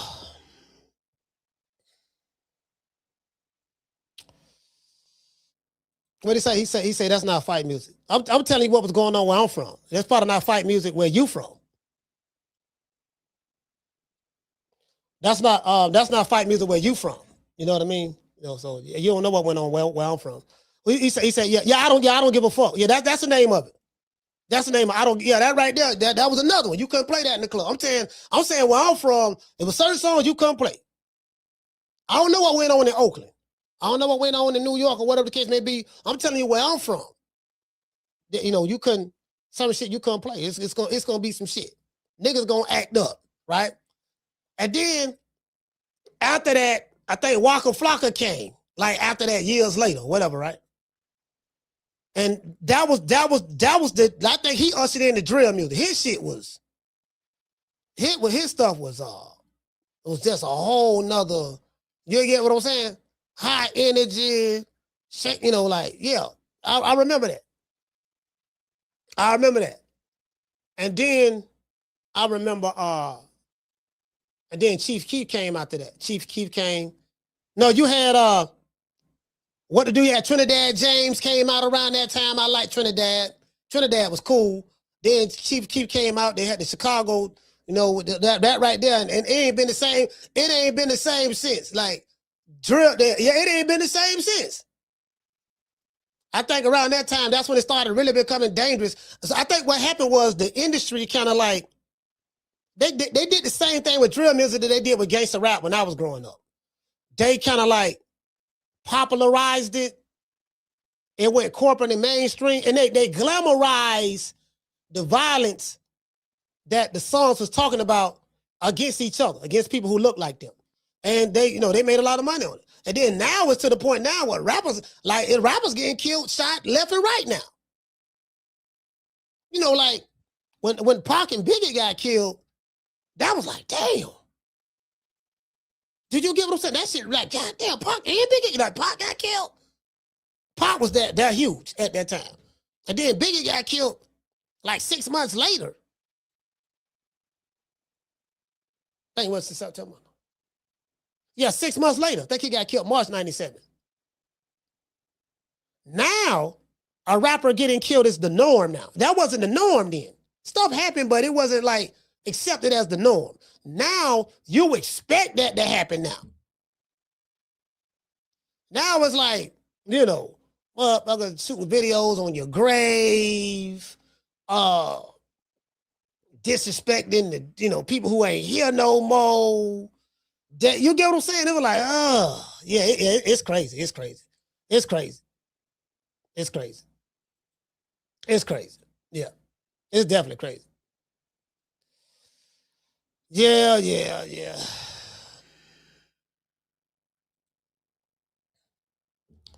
That shit crazy. Now niggas scared to be a rapper.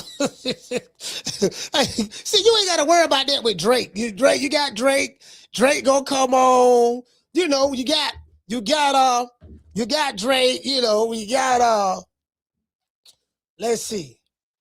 The rapper, well, you got William Roberts, aka the rapper Rick Ross, not Ricky Ross. He said, I'm Ricky Ross. He said that on the Port of Miami. Oh, I'm just saying, you know, I'm the biggest boss, you know what I mean? We pushing that weight down 95, you know. I thought, I'm like, damn, I thought he was ready, you know, because, you know, Miami, I lived in Miami. I know Miami very well, got family down there. I'm like, well, you know, I know a lot of get money dudes down there. The Zoes get money in Miami. The Cubans get money down in Miami. You know, just the regular Black American street dudes, they get money down them. Everybody got money in Miami because, you know, the money was plentiful. Like Miami, that's a hustling city. You cannot live in Miami and don't know how to hustle.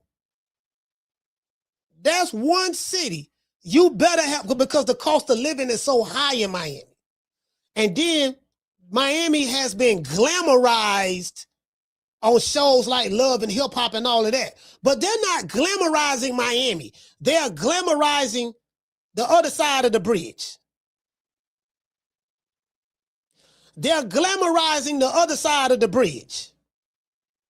If you ain't from down that way, you won't know what I'm talking about. The other side of the bridge is Miami Beach. Oh, y'all call it South Beach.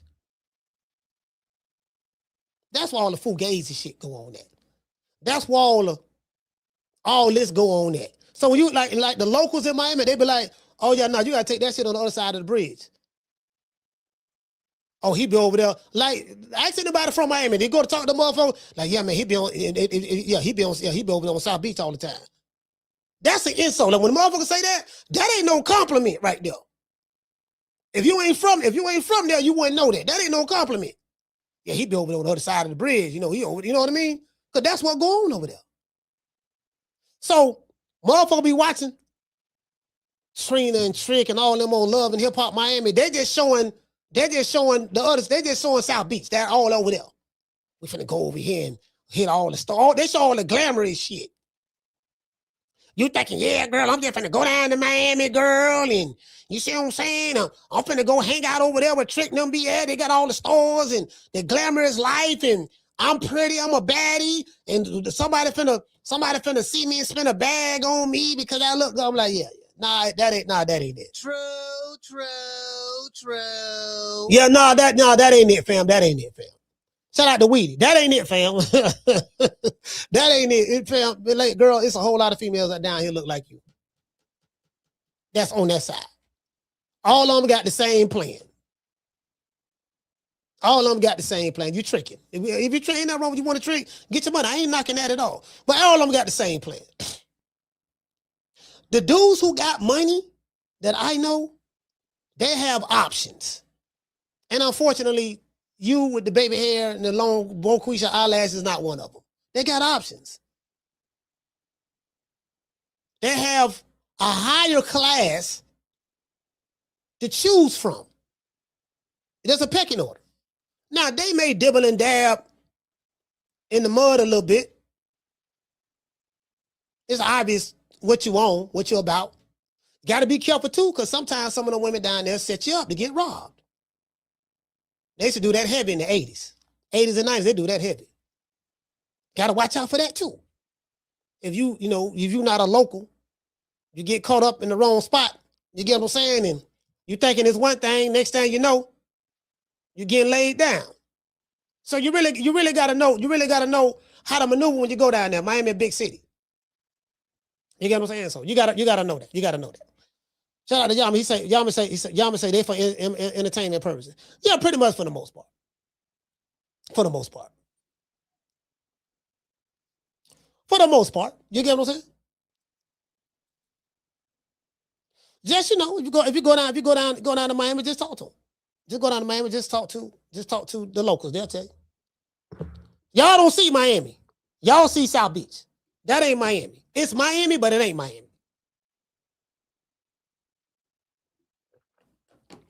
They don't show you Overtown, Liberty City, the Bab.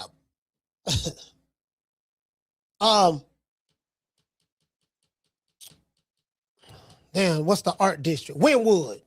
Well, yeah, you see some Wynwood. You see some Wynwood. Lil Haiti, Opalaka, Carroll City. Then Miami Gardens, you know what I mean? Hialeah, which Hialeah is, they're expanding Hialeah. And then they don't never talk about down south, P. Ryan Schools, Homestead. They don't never talk about that shit down there. You know what I mean? That's just out the way. Coral Gables. They may talk about Coral Gables every now and then, but yeah, I think when people talk about Miami, they just talk about what they see on Love and Hip Hop. Just the same thing in Atlanta. Like now, when they show Atlanta, they just show the good part. It was Midtown. I'm down in Midtown, girl. All the baddies. Be down here, and all these black entrepreneurs down in Atlanta. Everybody getting money. It's like a black mecca. Man, there's a whole lot of punks and scammers in Atlanta now. True. Yeah, that's it. Like, there's the old Atlanta, and then there's the new Atlanta. There's Atlanta now. Like a lot of those dudes, a lot of those people in Atlanta now, they transplants. They're not even from there. They moved there. You get what I'm saying? They moved there. These motherfuckers be watching edited TV shows and thinking that's the representation of that city. No, that's an edited show that they show. They showing all the glamorous shit. Shout out to Jay Cooper. He said, "Don't forget 3-6 Mafia, Tear the Club Up." Yeah. 3-6 Mafia, Tear the Club Up was another song too. That was another one too. Yeah, that was another one too. You really couldn't play that like that.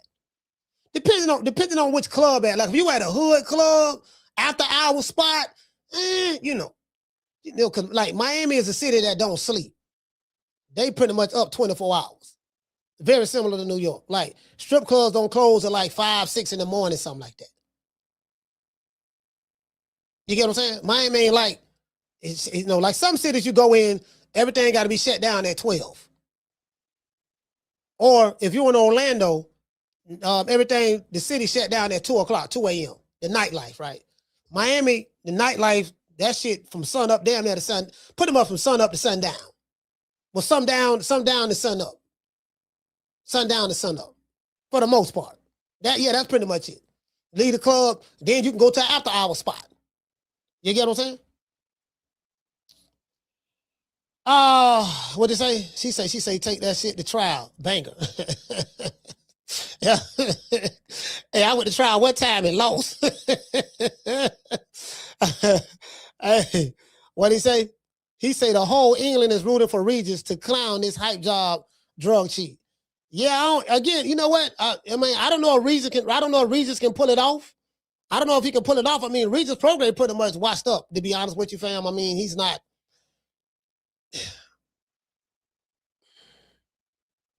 I mean, he fought JoJo Diaz, but him and JoJo pretty much on the same level at this point. He looked real good in the first half of the fight with JoJo. JoJo, he couldn't knock him out. JoJo was kind of like started coming on late in the fight or whatever, but Regis did win.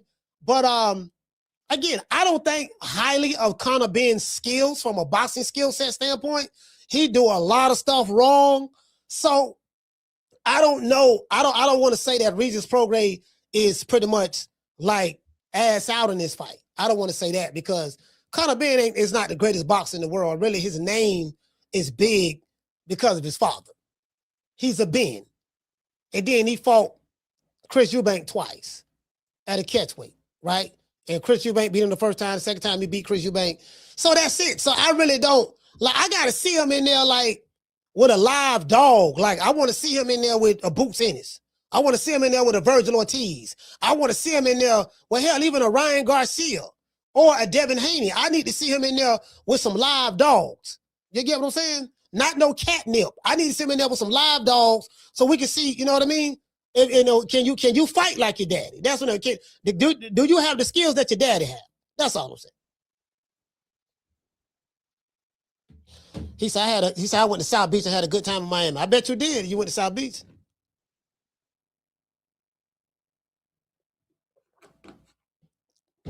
You had a good time in South Beach. You ain't been to Miami probably. Even though Miami is in the city limits, it is Miami, to be fair. But you don't understand what I'm saying. And if you come down and you got a chance to talk to the locals, be in the cities and stuff like that, talk to the people, on the other side of the bridge, you'll get it. You'll get it. What is that? Y'all gonna say England got the most loyal boxing fans in the world? I mean, Hey, what you say? Akila say Regis got hurt that JoJo Diaz fight. Yes, he did. Yes, he did. I mean, I will say this. I think from a skill set standpoint, Regis Prograis, stylistic. You know what? I'm gonna tell you. Styles make fights. Styles make fights. I just think stylistically, like if you look at the odds, I looked at the odds. Regis Prograis was like a 20-1 favorite. Let me look this up. Let me see. Let's look up the odds.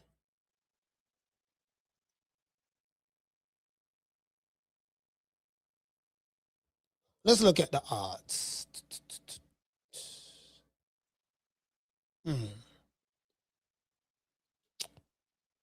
Hold on, let me see. Let's see. Ben versus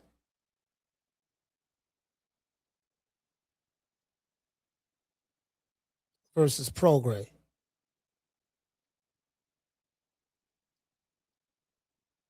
Odds. Benn versus Prograis odds. Let's see. It say Conor Benn is a minus 1250 to 1700 favorite. Regis Prograis, that's the money line. Regis Prograis is a plus 750 to 1150. No, sorry about that. Plus 750 to plus 1100 underdog. Money line.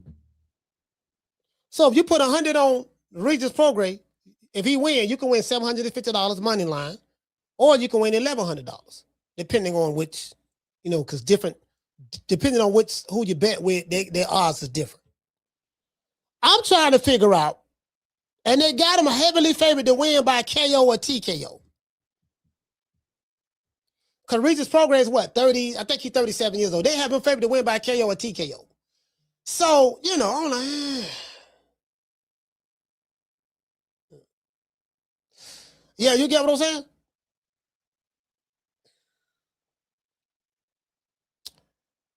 You get what I'm saying? Like, it's kind of like,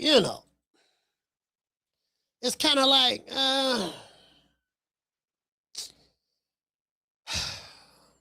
I just, I'm not impressed with neither one of them, to be honest with you. You know what I mean? But I don't know. I mean, Regis Prograis both of them no weighed in. I think they fight this fight at a catch weight of 150.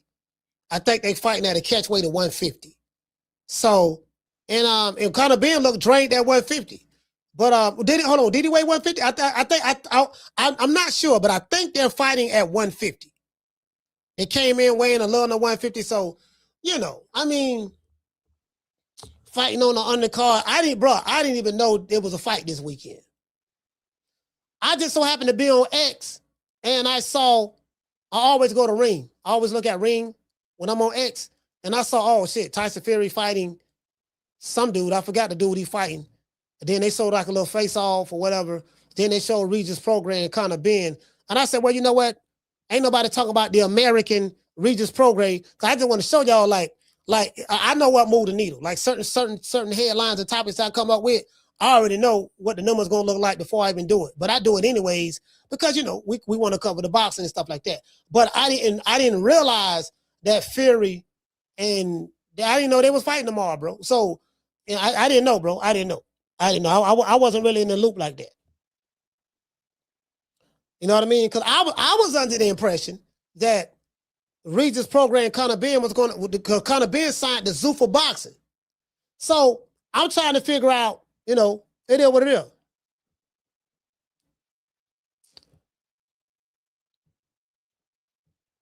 Hey, what you say? Green Eyes Pizza, I got it mixed up. I thought Conor and Regis was fighting last week. Oh, you thought they fought last week?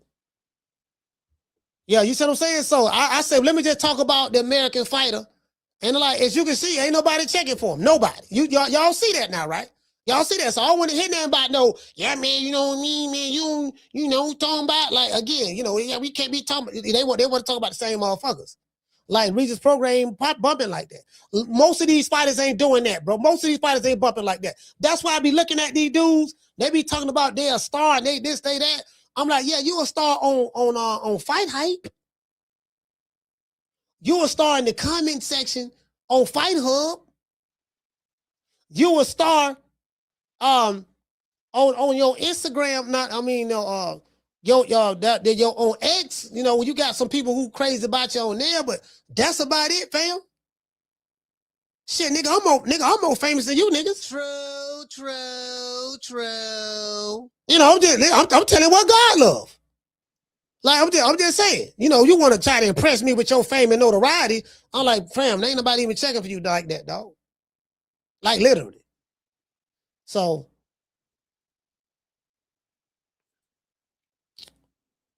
yeah, man.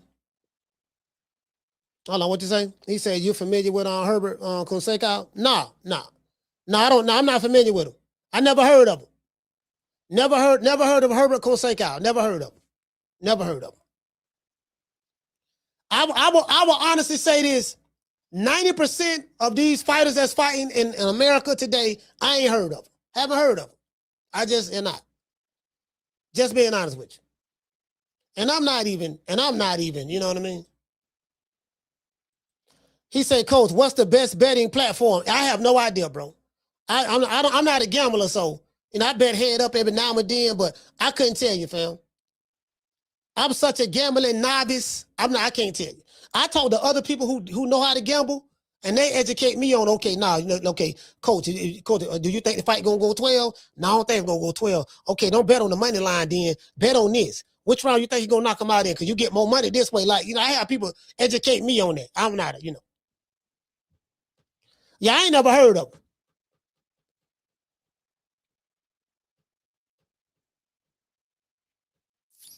You say Herbert Conseca? I ain't never heard of Herbert Conseca.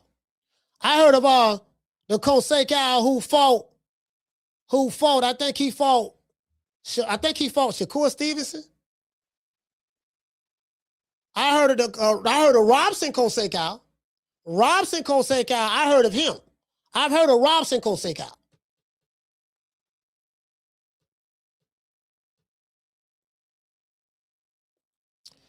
He says, shit, FanDuel does me go. You talking about FanDuel? Okay, well, there you go. Damien say FanDuel. I heard of Robson Conseca. I ain't heard of Herbert Conseca. Not Herbert.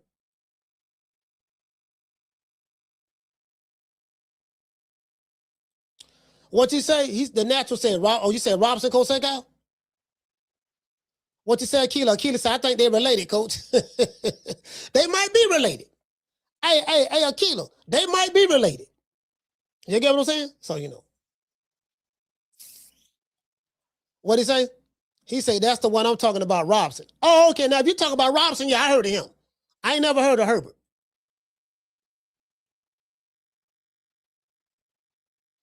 Yamas say he ain't never, we say me neither. He said he won a gold medal for Brazil in the middleweight. Yeah, I know. Guess what? Hey, Yamas, I ain't know nothing about him till you said so, fam. Like for real, brother. What'd you say? He say it's all the same. Look for the best odds. Okay, put a couple of dollars. You know what? I'm not gonna lie, bro. It's kind of like, damn, dog. You that big of an underdog against Conor Benn? So that means they looking at Regis like he really fell off. Now Regis can upset the apple cart though. Regis Prograis can upset the apple cart. He fuck around and pull off this upset and beat Conor. They fighting in the UK. Hey, you know what? Hey, Green Eyes Pete, let me ask you a question. Is Frank Warren, does he have anything to do with this fight? Because let me ask you this. Who's promoting this fight? Because Conor Benn got a contract with Zuffa, but he having a fight on the undercard of Fury. Who's promoting this fight? That's what I want to know. He said, remember the odds reflect public's picks. The UK supports their fighters, Coach. Yeah. I believe that. I believe that. The UK do support their fighters. They're not going to bet against Conor Benn over no Regis Prograis, I don't think. No, Regis Prograis, he a Yankee. You know what I mean? I don't think they going to. But, I'm hearing they kind of mad at Conor Benn for the Eddie Hearn. Yeah, he didn't show any loyalty to Eddie Hearn and all that shit. They're like, hey, man, ain't nobody loyal to nothing, bro. Mr. Tomato Can, what'd you say, fam? You say Frank Warren. Also, Frank Warren handling this here. See, Frankie baby. Hey, you know what? Hey, Mr. Tomato Can. Frankie baby got the UK on lock. Frankie baby got the UK on lock when it comes to the heavyweights. Hey, Tomato Can. Frankie baby. I call Frank Warren Frankie baby. Frankie baby. They call them old fish eyes over there. Old fish eyes. Fish eye fool. What's going on, fish eyes? They trying to, I got the heavyweight division on lock. It took me a long time. I remember Don King had it on lock back in the day, and I remember they run. We didn't really have them like that. But now, I have all of the major heavyweights. I even got Americans coming over here to my country to fight my heavyweights now. Back in the day, that would never happen. Tyson Fury had to come to America and establish himself over there. And now, the Americans have to come to over here to establish themselves because they got it on lock. So Somebody said something about Richard Torres. I want to see Richard Torres and Moses Athama fight each other. Richard Torres is an Olympian, right? He's a silver medalist, a bronze medalist, or something of that sort. Okay, cool. Send welcome back Carter. Send Mr. Carter. Mr. Carter. Send Mr. Carter to the UK. Let him fight that boy Moses, because I need to see what that boy Moses is about. Let's see what he about. Put Mr. Carter over there to the UK. Let him fight Moses. True. Hey, let me show y'all this here. Eddie Hearn had me laughing, dog. Eddie Hearn said, now I ain't gonna lie, I respect this honesty. I respect Eddie Hearn's honesty on this.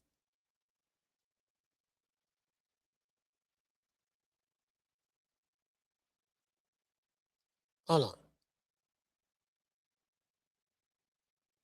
I respect, hold on. What? Oh, I didn't send no nigga no friend request. Who the fuck is this nigga?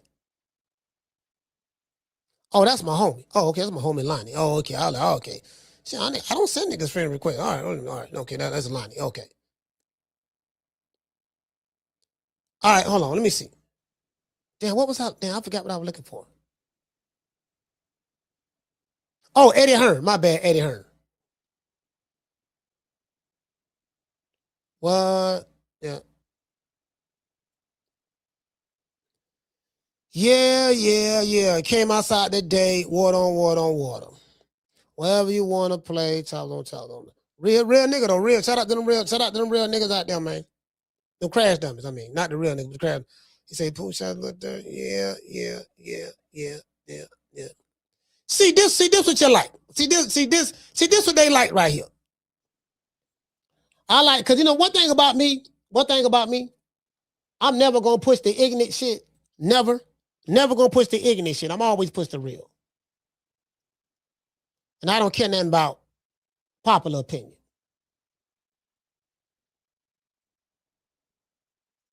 Yeah, I definitely ain't listening to this. I definitely ain't listening to you. You king, nigga, you told on the whole set. So we understandably so. I ain't gonna lie, they heard they were knocking your girl off. They kidnapped you, throwed you in the trunk. You supposed to told on them niggas. They kidnapped you, throwed you in the trunk. You want to be on the gang shit. You want to be on gang. So if you want to be on the gang shit, you got to take what come with it. Now, you can't be talking gang, and then when they turn on you. All right, so this is you know what I'm saying? These the real niggas right here. These some real niggas right here. 4 real niggas. You know what I'm saying? 4 of them. This dude right here, his co-defendant telling on him right now. He's telling on him. YNW Nelly. He killed. I think his co-defendant telling on him right now. You know what I mean? So this Lord have mercy boy, they trying to MC him and him. And him, you know what I mean? He you get what I'm saying? He bought that life. He live his lyrics. So he live his lyrics. They say, which rappers deserve another chance at freedom? Pooh Shiesty, Lil Durk, YNW Melly, or TK? They say, which one deserve another chance at freedom?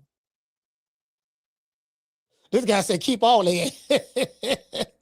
And this guy said, YNW Melly, he been going the longest. This guy say, TK, no question. Okay. Lil Durk, the realest one. All right, the realest one. Okay. Let them niggas serve. They deserve time. Keep the community safe. All right. This guy said, I can free Lil Durk. He said, I can only free Lil Durk. I'm sorry. All right. This guy said he can only free Lil Durk. This guy said, but why would I want to free one of these demons? All right. Okay.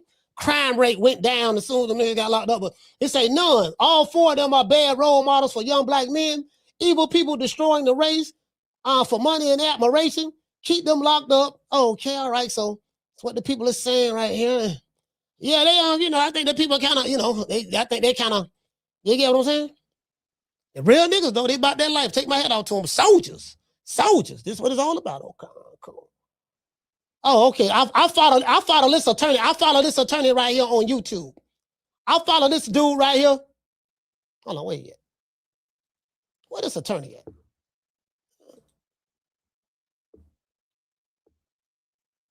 Where the attorney at? I don't know, boy, I'm from 100. Okay, Christian Rock. Oh, they finna fight each other too. They got the celebrity. They got the celebrity boxing match going on. Okay, I didn't know they got doggone Christian Rock. Okay, they got the okay. Oh man, I'm trying. I know the dude right here. I got an interview with this dude. Set it up. This celebrity boxing. This celebrity boxing. Okay, all right, okay. Got that long hair. She ain't come to fight. Her hair too long. Her hair too long. She ain't come to fight. She fine though. She is fine. This a nurse?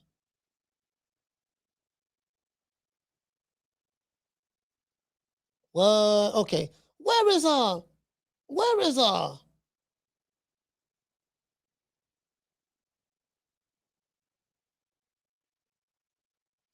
you know, it is what it is. I mean, hold on. Okay, he go Conor Benn right here. Let's see. He go Conor Benn and Regis Prograis.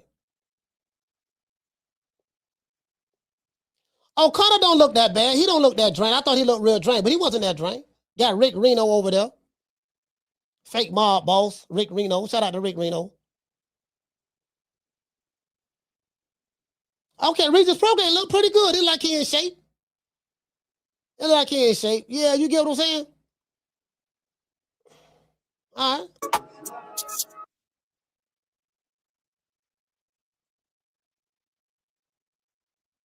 Yeah, you get what I'm saying? Yeah. Conor Benn don't look like he how they been born him? He look kind of, you know, I'm just looking at the body language, right? Hold on, let me see. Had they been born him in the UK, he don't look excited or nothing. Well, probably because he had to cut weight. That have a lot to do with it. Ain't nobody really excited when ain't nobody really excited when they cutting weight. I wonder what the reception like over there in the UK.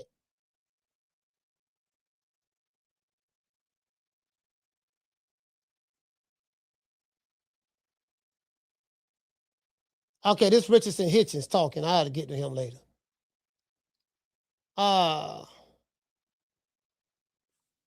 What? Oh man. Oh, hold on. Hey, Yamas, I don't know if you seen this right here. I'm on X right now. I like looking at X. It say Floyd Mayweather. I don't know if this fake news or not. I don't know if this fake news, but I seriously doubt it. He say Floyd Mayweather hit with a $7.3 million IRS lien despite earning over $1 billion. You know what I mean? In his career, government cites unpaid taxes from 2018 and 2023 as the boxer quietly sells off mansions and his private jet. Floyd don't sold off the mansion and the private jet? No, man. No, not Floyd. No, hey, Yamas, you saw this, Yamas? No, I know Floyd ain't. No, fam. No, not Mr. Billy. How in 36 months, of course, with one of my new investments, I would be making $300 million a month. But what investment is that? Just in real estate. I agree. Got you. And I'm heavy in real estate. I'm real heavy in real estate. Even though, you know, I got my own liquid, and that means cash for those. I break it down in layman's terms. Even though I got a lot of cash, OPM. Okay. OPM. You don't always have to use your money. That's why it's very important for y'all to make sure y'all keep y'all credit right. Talk to us about very important. Yeah, man, look here, boy. Hey, listen. For a dude who ain't having money problems, he showed, but it's a whole lot of shit that's happening to him that go through that happen with people who have money problems. True. Nigga, please. For a nigga who ain't got no money problem, he showing up going through shit that like niggas who have money problems. Yeah. That he is. Oh, that's the criminal attorney named Bruce Rivers. Yeah, Bruce Rivers. The criminal attorney Bruce Rivers. Yeah.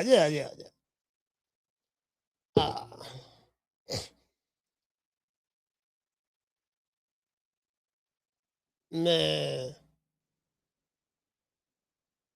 Bruce Rivers. So he say think Butter finna get 30, huh? Think he finna get 30? That's a real nigga, dog. He doing 30. That's what I'm talking about. 30. Do them 30, dog, like a real old soldier. You get what I'm saying?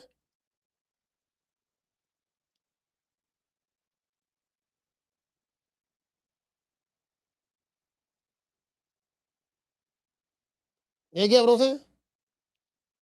The soldier.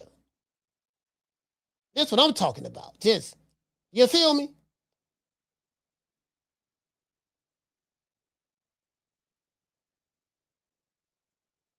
Oh, man, she slammed her like that. God damn, I'm sitting there looking at X. Hey, boy, hey, somebody need to test this girl here strong. Y'all see this here? This girl right here. God damn. Boy, I ain't never seen nothing like that. Hey, see the girl over here, the girl like, God, hey, look how he knows. Hey, fam, look right here. Look at the back right here. Look at the back right here, how they look. Look at this shit right here. And look at this girl right here. She like, whoa, look how this girl sitting down looking. Look how this chick looking right here. Look how this coach looking and look how he looking. Like, God damn. And then he gonna nudge Buddy. You saw that? God, yeah, we got to test her. Hold on. Matter of fact, but she might be on that sniggity snack. That might be that sniggity. You got snack and you got sniggity snack. But it's a nice little honey dip right here. Who this honey dip is right here? I'm looking at the honey dips. Y'all want to see what I'm looking at? See a little honey dip right here. You got my pen for real. That's why you grabbed it in the IV class like that. Shape like a number 8. Period. Titties real look fake, but they are fake. Oh, God, that's a nurse? Oh, man, God. I don't like the way she talking, dog. Hold on. We got Edgar Berlanga right here. Hold on. We got the Puerto Rican assassin. Y'all see my dog, the Puerto Rican assassin right here, to man. Start their careers. In fact, almost every professional boxer ever is built that way. Almost all of them in the beginning. Well, how come no one else has scored 16 straight to start their careers, right? I mean, I can name you fighters. I won't, but I can if you ask. There's none. Who had no? I'm saying who went to 50-0, 53-0, right? And you know why they got to that, right? But who has scored 16 straight in the first round? Watching it on ESPN, I was part of those broadcasts from the studio sometimes. It's comical, actually. Like, he's going to get another guy out in the first round? So that captured the public's imagination. Then, of course, he gets matched tougher. Well, as you get matched tougher, the knockouts will slow down. This goes for everyone ever, just about, right? But in Edgar's case, he really was the victim of his own success. He had almost no by his 17th fight, he had virtually no professional experience, right? How many rounds had he actually fought? So now he's being put in tougher. He has to figure it out on the fly, and it doesn't look the same. And then eventually gets the shot at Canelo Alvarez and goes the distance with Canelo. That's very hard to do, especially for aggressive fighters, because people think of Canelo later in his career as a seek and destroy guy. Canelo. Hey, boy, he landed on. Hey, bro. Hey, Bex. Yeah, man. See, who gonna knock out 16 cans like you did, dog? You see what I'm saying? And yeah, that's very hard to do. I'm like, man, this man was fighting cans. True. Nigga fighting niggas working at the Goodwill. He taking dudes pulling a double shelf off the Goodwill. They fought the dude that just got out of prison. What the Puerto Rican dude that got out of prison? Edgar Berlanga knocked him out in Puerto Rico. No, he knocked him out in Orlando right before he got knocked out by. It was the fight he had before the Hamza Shiraz fight. Man, this man's fighting doggone taxi cab drivers and Amazon delivery workers. Come on, fam. 16, man, but top rate. They gave him that top rate special. Bob like, look here, kid. Give you 16 cans. We're trying to promote you as the next Tito Trinidad. Boy, or the next Miguel Cotto, or the next Rafael Gomez or Wilfred Benitez. We're trying to, and I'm telling you, kid, if you follow my lead, and then they was finding niggas, dudes from under the bridge, homeless people from Puerto Rico, finding dudes from the homeless shelter. He was knocking them out. And then Edgar Berlanga started to believe that shit. He really started to believe he was that guy. Is one of the great counterpunchers of all time. So if you have an aggressive style, that can really bite you against Canelo. Edgar went the distance with him. And that shows something that you can't show from the first round knockouts. It shows a level of character. So that's Edgar Berlanga. It shows a level of character because he went 12 rounds with Canelo. Oh, boy, he landed on kind of thick, boy. He landed on kind of thick. And I think now the question is the seek and destroy guy still in there who can get everybody out of there? And that's going to be interesting to watch. Richardson Hitchens was the kind of prospect that early in their careers, it's hard to tell who's going to rise to what level, because a lot of guys are fast. A lot of guys have good amateur backgrounds. A lot of guys have a good jab and look like they can do different things and have a certain level of athletic ability. You need to see them as they get matched tougher to see who actually rises, who has the subtle skill, who has the bag that's deep enough that when the opponents make adjustments, they readjust. And what he's done in his last several outings is show that. Man. Hey, Jamie. Man, boy, he landed on thick, ain't he? Hey, Jamie. Boy, he landed on thick. Boy, goddamn, dog. Boy, he landed on thick, dog. Fam. Jamie, I know you hear this shit, bro. Hey, boy, he landed on thick. Boy, he landed on thick, boy. Man, this don't make no sense. And boy, this right, boy. You know what? I ain't got nothing to say, dog. I ain't got nothing to say, dog. I'ma just leave it at that. I'ma just keep this one in the cut. Show that he is not just a good fighter, he's a very good fighter. He's an elite fighter. And now the question is, can he become a great fighter? And that's what we're going to find out at Zuffa. Man, all right. You know what? I know y'all gonna think I'm gonna beat y'all, man. Coach tripping, man. They gonna coach, man. Yep. This real news. They talking about Floyd. Floyd got hit with a tax lien. Oh, he got money problems. But let these niggas on YouTube tell it, y'all just hate. He ain't got no money problems. No, he got money problems, dog. Lord have mercy. Try to tell you, boy. Oh, Lord, that night little kick, Lord. Boy, y'all ain't seen this here? Boy, I need to sign them to Nick Sack Promotions. But it's a real fight right here. They letting it go. They throwing hands right here, nigga. What's happening? Oh, Lord, big boy, like, nigga, come here. Oh, Lord, have mercy. The trap count, okay, there. He said, come on, hack up, Lord, he lift him off the ground. They got weight classes for a reason, young man. You too light in the ass. You too light, he too big for you, dog. You too big for you, too light in the ass. They throwing kicks and everything. Yeah, you too small, dog. You got hard, though. You got hard. I ain't gonna lie, you got hard. I take my hat off to you. He got hard now, but he want a bump. That's his mama? Mama said, get your ass on over here. Like, okay, he fighting, okay. That's what I'm talking about. They squabbling. And guess what? Ain't nobody talking about going to get no pistol. Ain't nobody talking about going to get no pistol. They just gonna throw hands, may the best man win, and we just gonna charge that to the game. We'll do a rematch if need be, but you know what I'm saying? Buddy, you know, he's small, but he letting his hands go. He just too small. He just too light. He ain't got the weight. He too light in the ass. That's all that is. But at least he fighting. At least he trying to fight, though. Damn, Buddy lifted him off the ground with that one. But he got back up, though. He ready to wallow again. Ain't he ready to fight again? He ready to fight again. Okay, he got back up. Nigga, what's up, nigga? What's happening? Ready to fight. This is what I'm talking about. See, these jitter boys today, they don't know nothing about this here. These jitter boys don't know nothing about it. His mama came over there. Come on over here. See, these jitter boys. Yeah, these jitter boys today, they don't know nothing about this here. They don't know nothing about this here. These jitter boys don't know nothing about this here. Yeah. See, these jitter boys, they don't know nothing about that. That right there, they can't fight. They can't fight, dog. They can't fight. They're gonna go straight to gunplay. Let me see what he said. No, I got it right here. Do I have it right here? Hold on, where is the? Oh, here it go right here. Here it go right here. Listen. Let's see what the criminal attorney got to say right here. Let's see what the criminal attorney got to say. I wouldn't be surprised if Shicey thing results in very stiff sentences for those involved, especially Shicey. Shicey's going to get fucked here. He's going to get a long prison. It's federal. There were guns involved. They will get a Texas judge. They forced Gucci Mane to sign a contract. Lawyers and judges don't play about contracts. Contract law is like the foundation of law. A law itself is basically a contract between yourself and the state and the country you're in. Shicey got a second chance.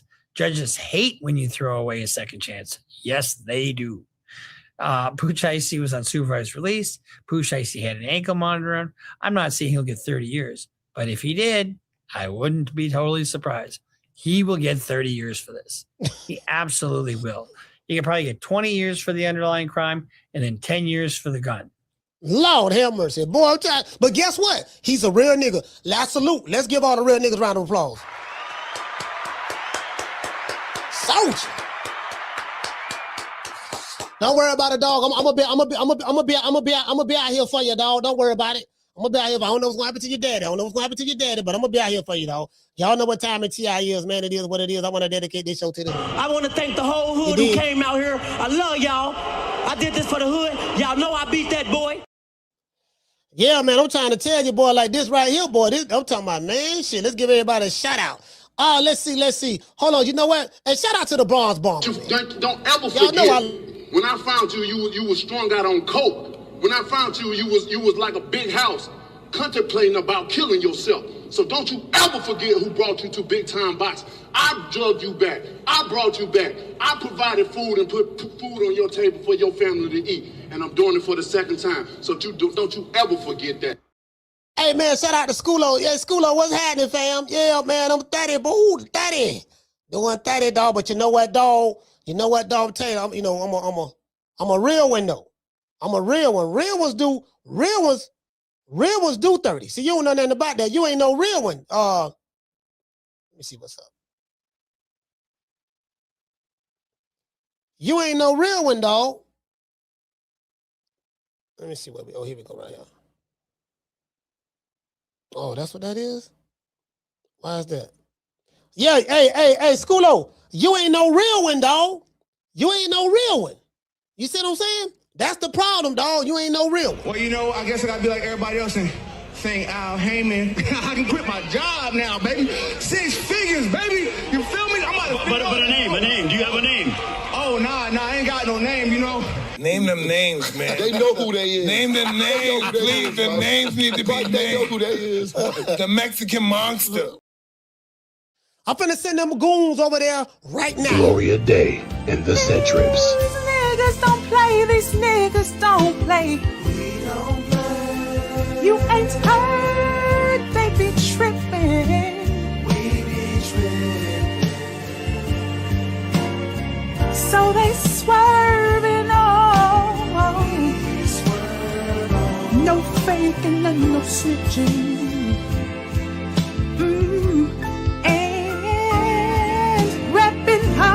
For the set.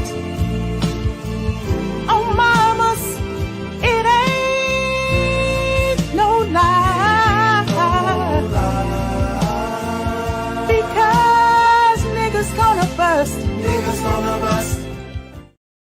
Yeah, man, you gotta know how to be a real one, dog. Real one. This is what I'm talking about, but ooh, Lord have mercy, boy. 30?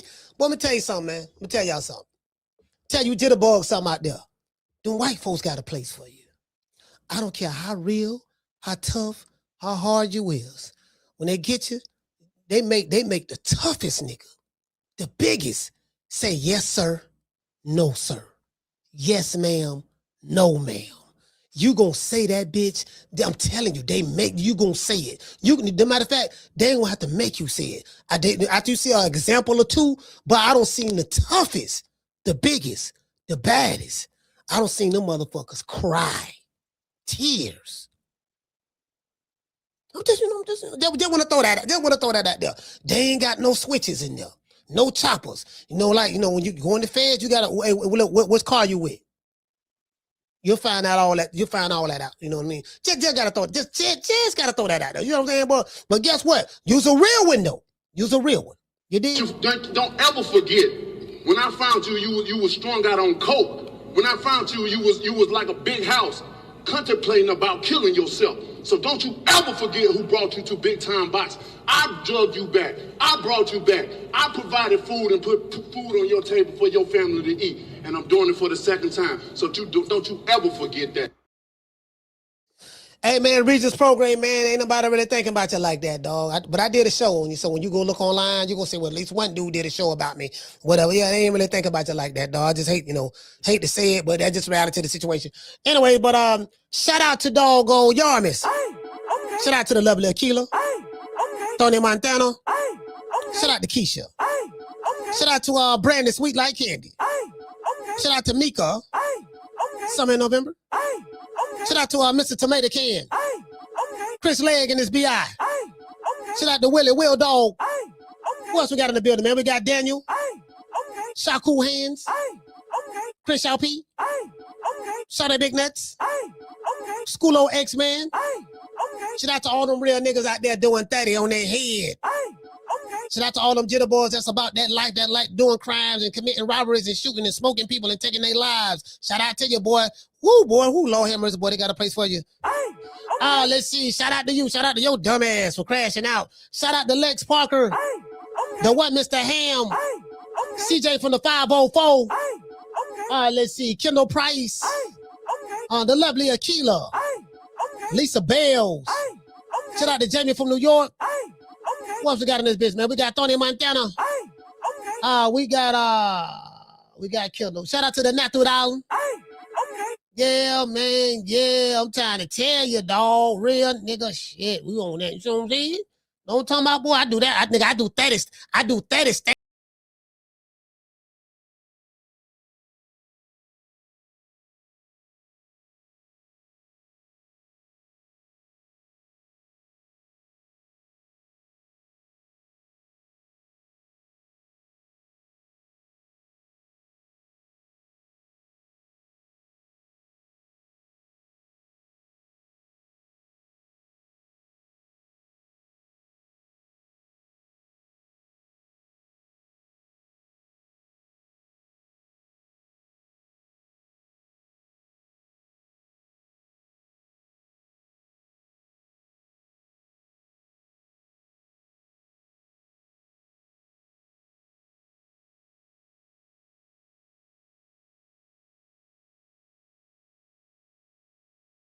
Yeah, man, it is what it is, man. Shout out to everybody in the chat, man. Much love. I hope any young fella run across this podcast. I'm gonna be covering more topics like this on videos, not necessarily in shows, but in videos. I'm gonna be dropping more videos, content about this here. Cause I've been talking to my main man out of H-Town, my main man, Big Ant, the spokesman of Urban Politicians TV.